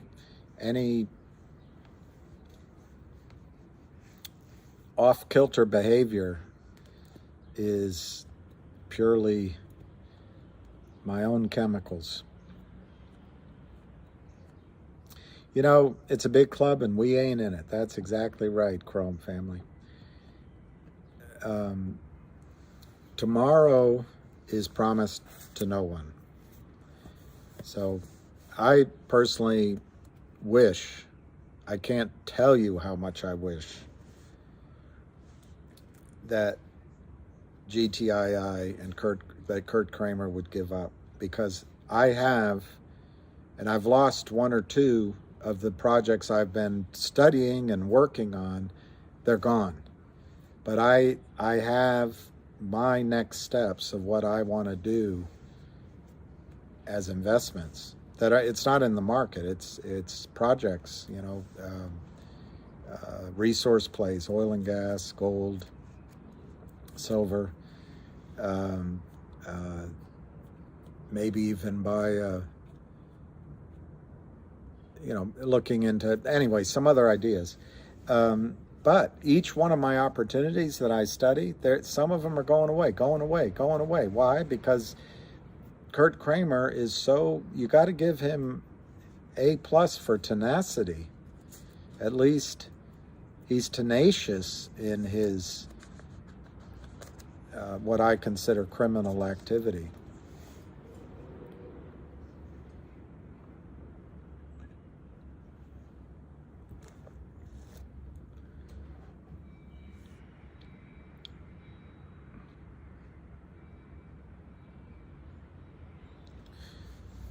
Well, I'm going to finish. The song that reminds me of William is Always Stay Humble and Kind. I don't know that song, but I like those two things. You know, I told you the story, so I'll keep it short this time. But twice my dad told me. Once I was all confused. It was at my nephew's first Holy Communion. There's a big group of us. And it was loud and it was noisy at a restaurant. So Dad said, "Come on, Bill." And he took me up to a little sidebar. And he said, "Let's just eat here because, you know, it's so noisy. I can't handle all that." And then Dad's always a great teacher. And he said, "Bill, all of this is just an anteroom." I looked around. I said, "An anteroom?" Yeah, he said, "It's just an entrance. It's just an entranceway. It's just the hallway." I said, "What?" "It's a bar, Dad. We're sitting." I thought, "Are you losing it? We're sitting at a bar." And he said, No. All of this is an anteroom. Everything here is an anteroom for what comes next." Okay. So I had months to think about that, and either that year or the next year at Thanksgiving, it might have been a year or two later because he was hobbled and had a cane, I remember. But he said, "Bill, come over here," and I went over. The kids are all running around, and dinner's about to be served. And he said, "I got to tell you something. All of this is an anteroom." And I said, "I know, Dad. You told me that before." And I finally caught on to what you're saying. But I said, "Dad, let me just ask you something. How do you get into heaven? How do you get into heaven?" And he didn't expect that. And then, you know, they're calling for dinner. "All right, everybody sit down." So he gets up and he's got his cane and he looks at me. And he said, "Well, I don't know, Bill. I guess be kind, and don't cheat." This is a man that almost became a priest until he met my mother. But he summarized the whole complexity of the issue into be kind and don't cheat. So I like that song, whatever it is, be kind and be humble. There's a woman that I fell in love with who called me. It's 333. That's good luck. She called me a while ago.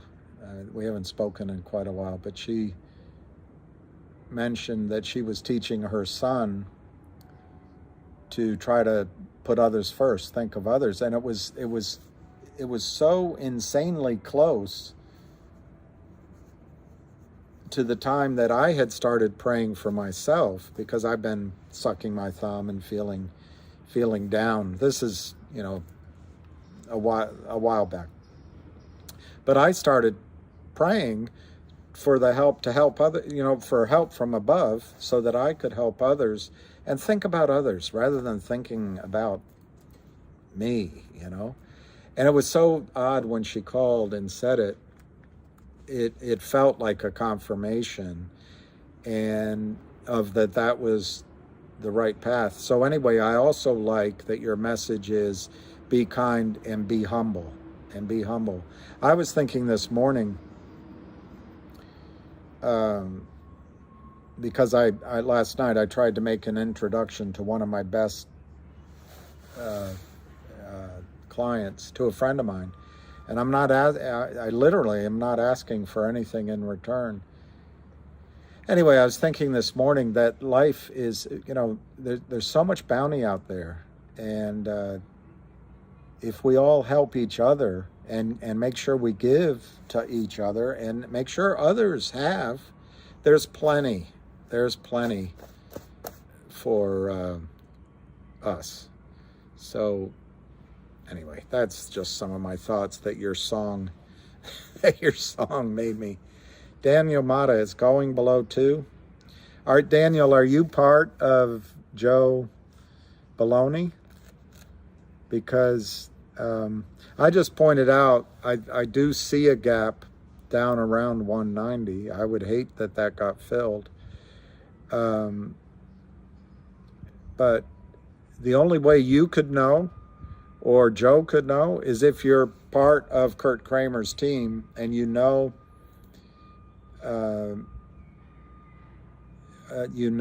that it's going to collapse because you know Kramer's about to sell. Mike Welsh, that's great. Christy R, I think that's great. I don't block people asking questions, Renee. Well, there you go, Max Sloan. I will hate it. I will hate if it goes below 2 because it means I was stupid and I should have sold some stock like Joe Baloney did. Remember, Joe pumped it up and he dumped it. That's what he's accusing Lou and Ham, and I guess me of. But Joe actually took action. He admits it in his posts. He says it's going to 500 and he's buying all this. And then he says, I'm selling all at the open, 250,000 shares yesterday. So that's the classic definition of pump and dump.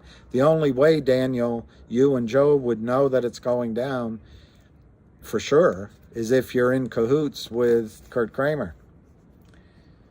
Or if you're a short seller yourself and you can borrow infinite shares to take advantage of the system. I don't think you guys are making projections. I think you know something. So it'll be interesting what Rico will find out eventually. But right now it's down. It's down 72 cents, 326, 329. And it does make me wish that I had done a trade on the margin. But to go to Max Sloan's point, whether this squeezes from $2, $3, $4, $5, it's going to hurt the Kramers. And everyone on here, if and when a squeeze happens, Daniel is going to make a lot of money. So your little comment, it's going to go below 2. You don't give any reasons. You don't give any direction. Well, let me tell you something. Everybody on here probably collectively, I'm going to guess, owns at least 70 million shares together. They wouldn't have a chance to buy it down at 2. And so, sure, pop it down. Go ahead. But you'll have more buying, and then you'll have more fuel on the fire for your buddy Kurt Kramer. And when it goes up, you're going to have to buy back from this group. You're probably going to have to buy back 100 million shares, and that doesn't count what was sold before we all gotten involved, and it doesn't count what was sold before the most recent investors got involved. So Daniel, have fun with you can pat yourself on the back and be right if it goes below 2 for a nanosecond. And you can go home and smile in the mirror how great you are that you made that prediction. But I think you might feel foolish once it rockets higher. It's 316, 315, 316. I missed that. We've verified privately more than float. I hope that comes back around. Where am I getting that? I'm Doug. I'm just making them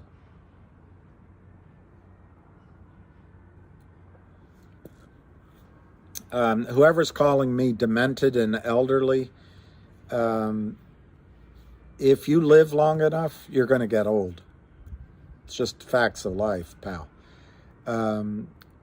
Where I'm getting my numbers from, I'm not making them up.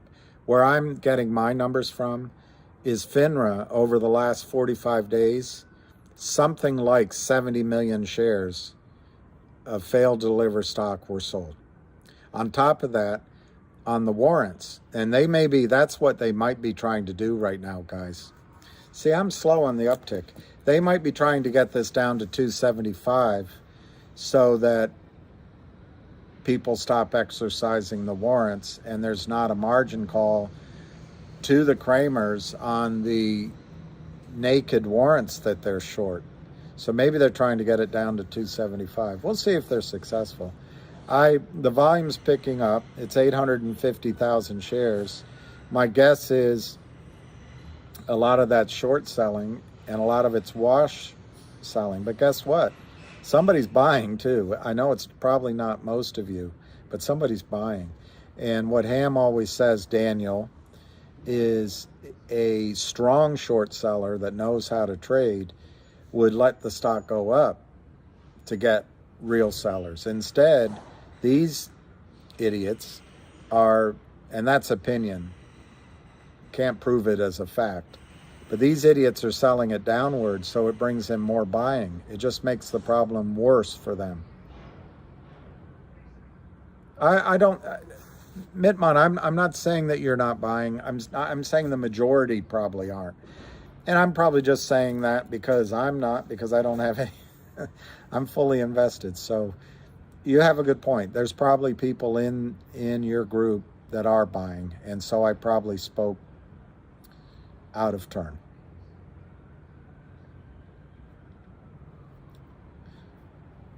Be kind to your web-footed friends, for a duck might be somebody's mother.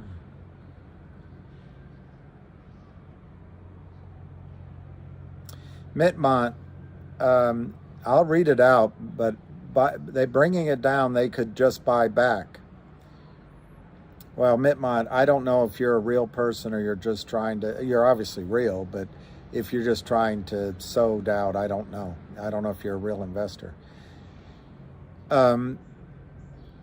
What they are doing by driving the price down 40,000 is probably moving 40,000 shares that are short in some account that they're getting a phone call on. And yes, one of the criminals across the way may not know they're a criminal because maybe it's Charlie Mayo punching the F3 button. They're buying the 40,000 shares in another Kramer directed account or a friend of Kramer.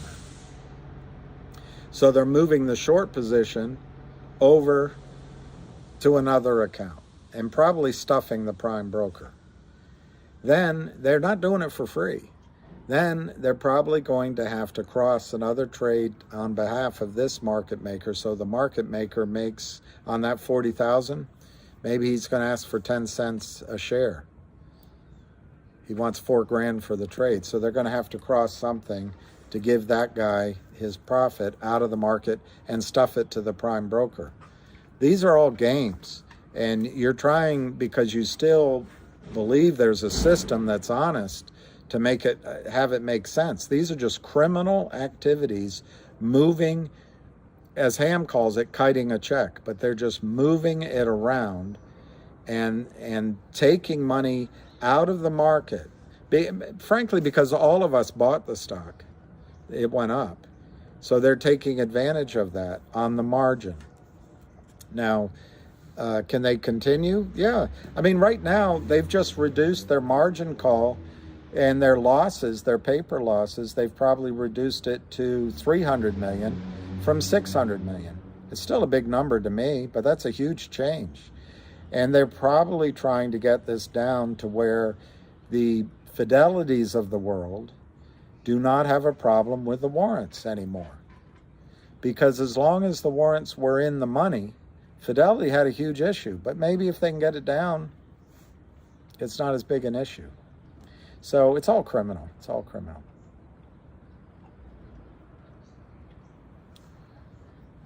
Did I miss Lou? Hey, Lou. Okay, Lou says orders are just being layered. Yeah, I would say that's right. I also think, Lou, and you might might agree or might disagree, I think there's a professional big buyer in there. And what sane buyer wouldn't just let it step back like rope-a-dope? Let the Kramers sell them stock cheaper. And to the extent that it is naked short sellers, criminal short sellers doing it, they'll buy it all back by the end of the day. Lou.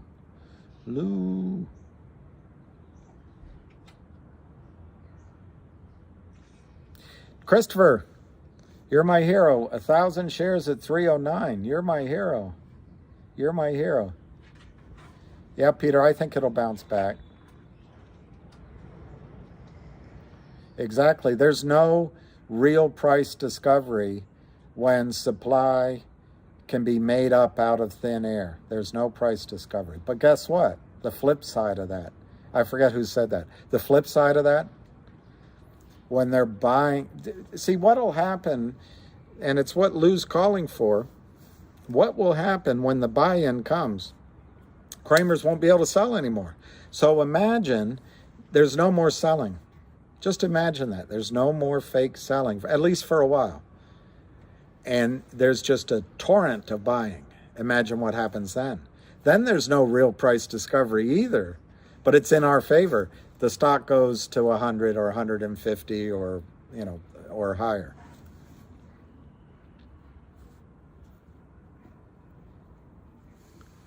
Yeah, everyone is giving great love and hugs to Lou.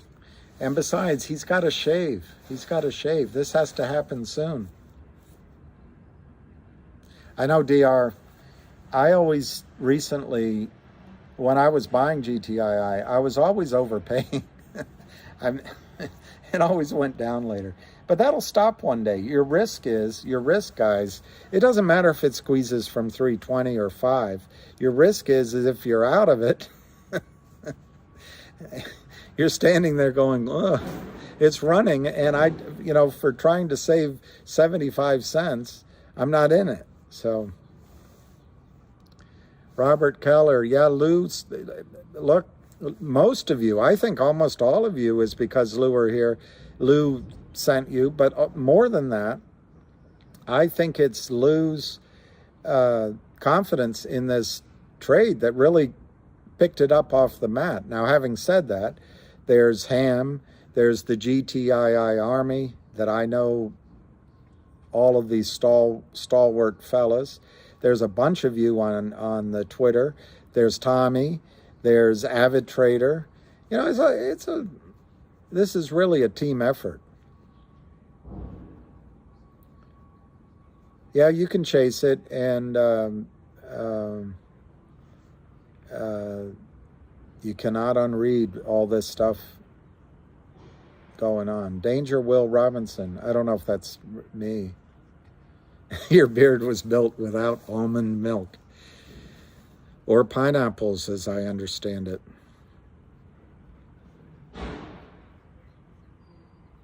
Crazy Bee, hope you were right that this is the final dip.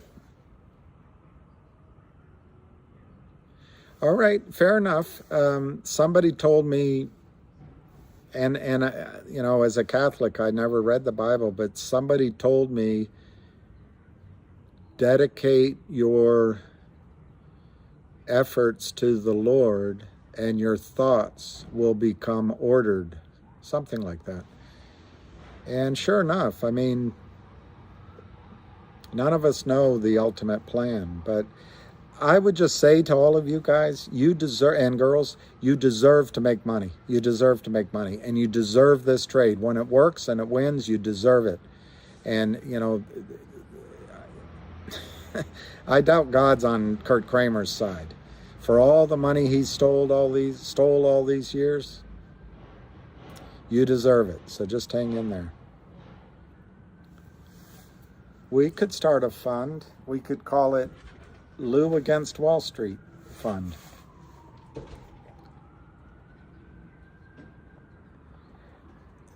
I think Lou has, I don't know if he's still on here, but I think Lou has a lot of wisdom, and he's got a lot of, I don't know what the word is, but he's got a lot of, he can almost feel and calculate risk reward and the odds, and he knows how to manage money, and particularly in this area of over-the-counter stocks.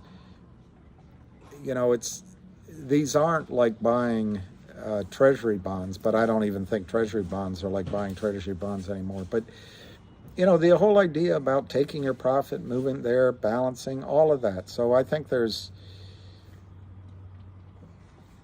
as a guide, I guess, as a guide, or as a, there's a better word than that. But I think Lou's doing a great job. That's my opinion.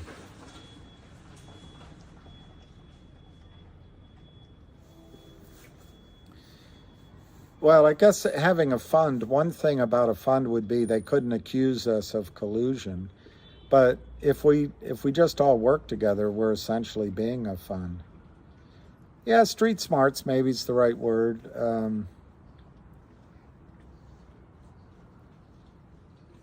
Maybe it's the, you know, just the lessons learned.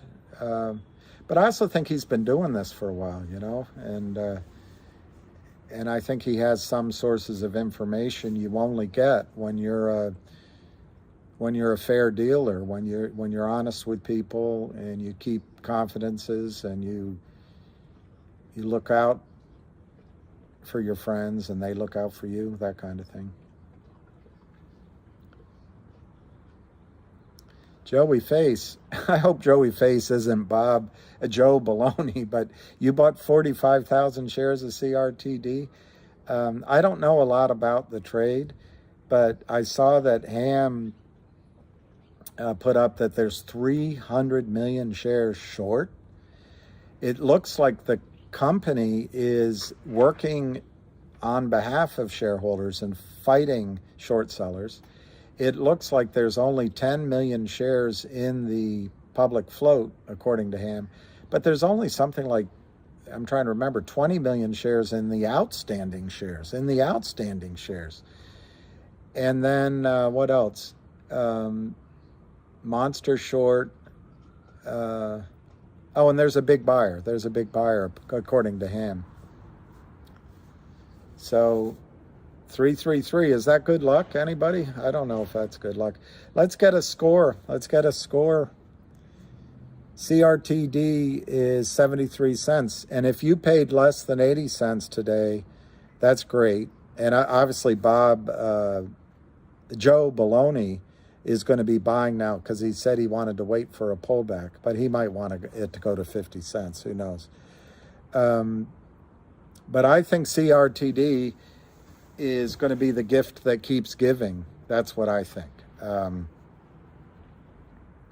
300 million shares. That's amazing. But anyway, not to be distracted from GTII, which I think has at least 200 million. And somebody on here said that it's more, and I'd love to get that update. Last trade, 335.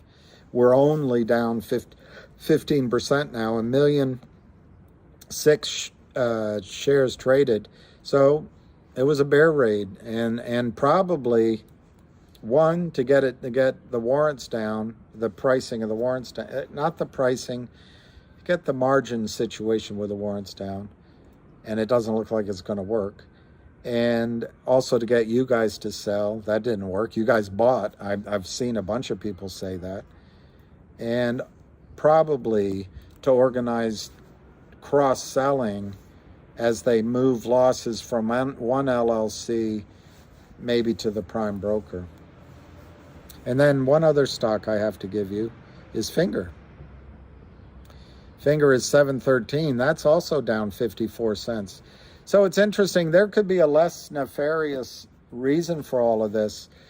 The losses that people were taking in the stock market at the end of the day yesterday, and the tightening of the credit markets, maybe people are just selling the stock because they have no choice. But I'm going to go with, let's look at Finger. It's only 200,000 shares. So I think LIND brothers cannot have stopped shorting.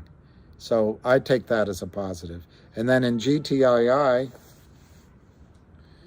111 million. That somebody said that's a lucky number. They're not.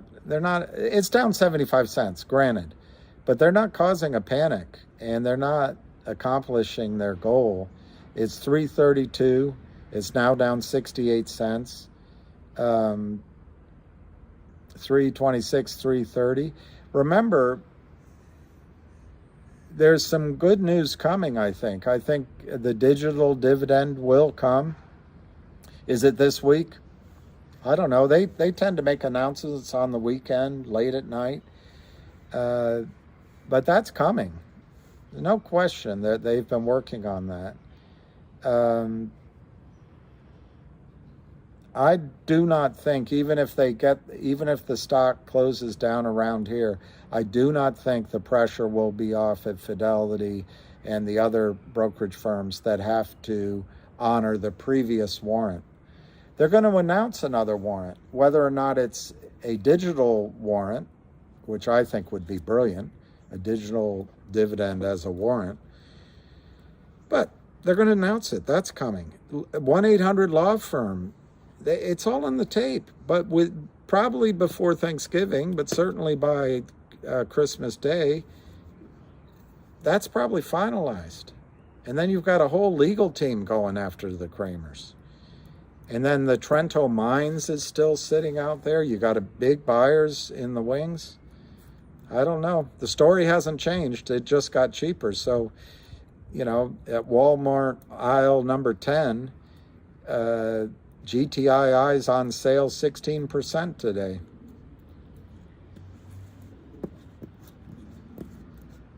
He's in Puerto Plata. Where is that? Is that in Puerto Rico, or I'll go to Puerto Plata.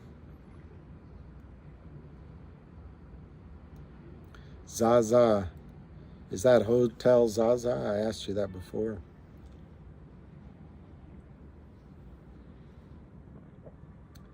All right, so somebody, I didn't get the name, he thinks it's going to a penny, and he thinks I just gave you the low volume speech.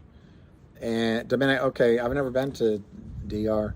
And so just to give the counterbalance, a really intelligent argument just came.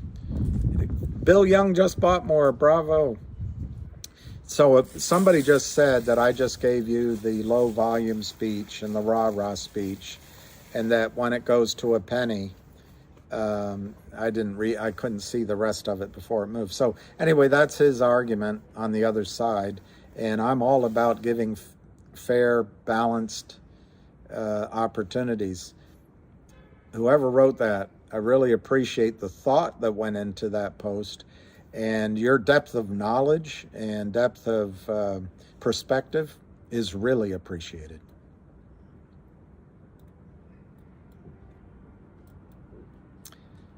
Now there's a Zaza Hotel. I don't know what Zaza is in terms of smoking. Johnny Frank. Look, it's 333. Guys, as long as the Kramers are selling at any price, I think you should be buying. It's not financial advice. But I'm telling you, when a buy-in comes, you won't be able to buy any shares. Ignore the shills. All right, I will. I'll do my best. Oh, Zaza Gabor. God. She had plenty of tire tracks all over her back. I could see she had her fun. Hey, Christy R.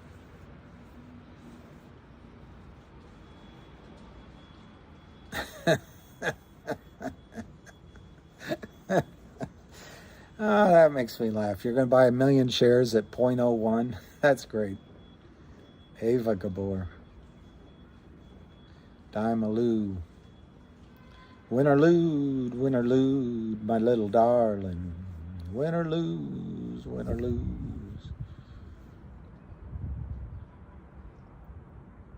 I agree, SL. I think we should focus on GTII. The only reason the other plays come up is people are asking about them. Ham brought them up. But it's also, if you traded a little on the margin, you could put the profits into GTII. I think GTII is the play, and it's a monster play. It's a monster play. 318 to 320. All right, in 3 minutes, it's going to be lunchtime, and out of respect to Loop, but also because I agree with his advice, we'll close it just to keep these shorter. The squeeze is imminent. The heat is on. It's on the street.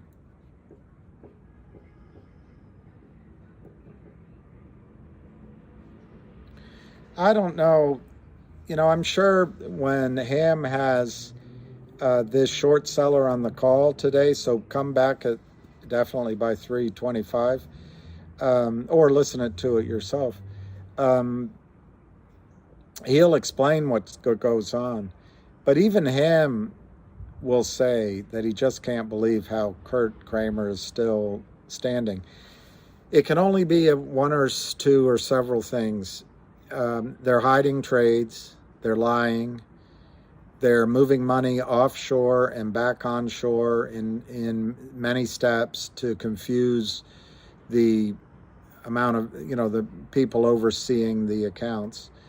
They could have some friends possibly helping them, but the risk there is you tell a friend and then all of Wall Street starts to gobble you up like chum. And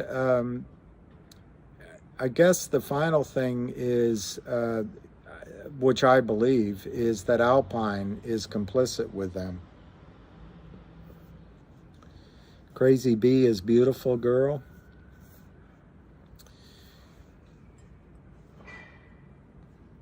Yeah, it's all crime. It's all crime.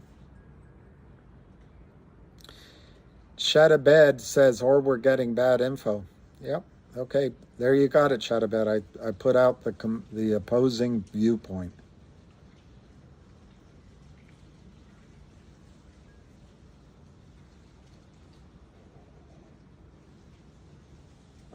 Keith, they could bring it under 3 tomorrow, but of course I could be wrong, but I think you saw the lows today. This is just moving shares to the extent that it's happening from weak hands to strong hands. The rest of it is all market maker masturbation, mutual masturbation. And then there's a possibility that some of it is, a good part of it is further naked short selling. Heavy Chevy.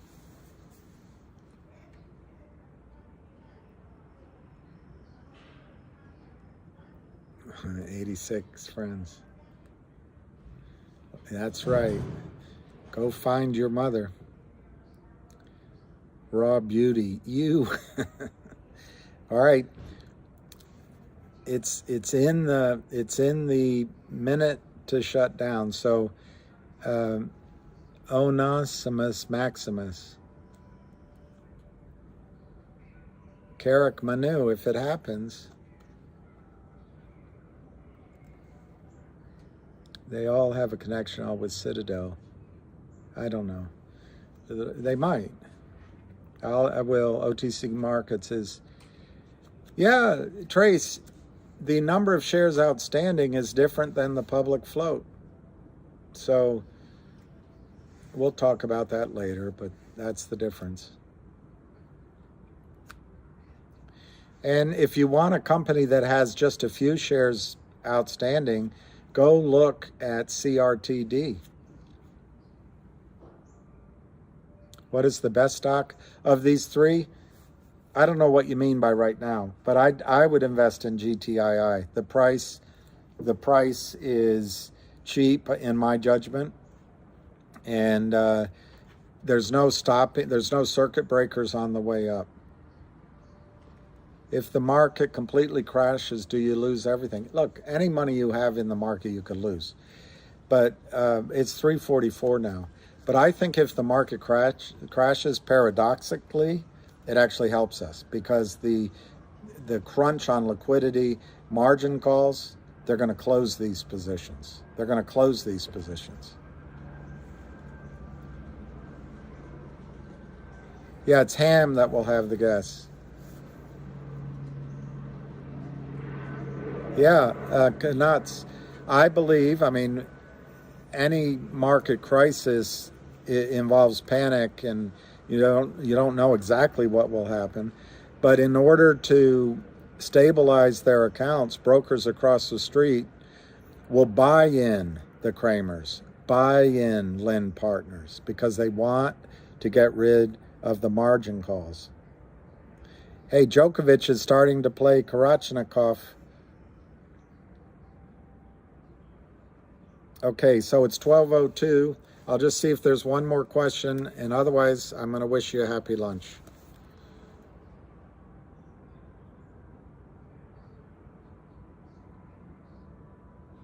Yeah, I like that. Lion. That's a good one to close on. Give me 420 and then 4,200.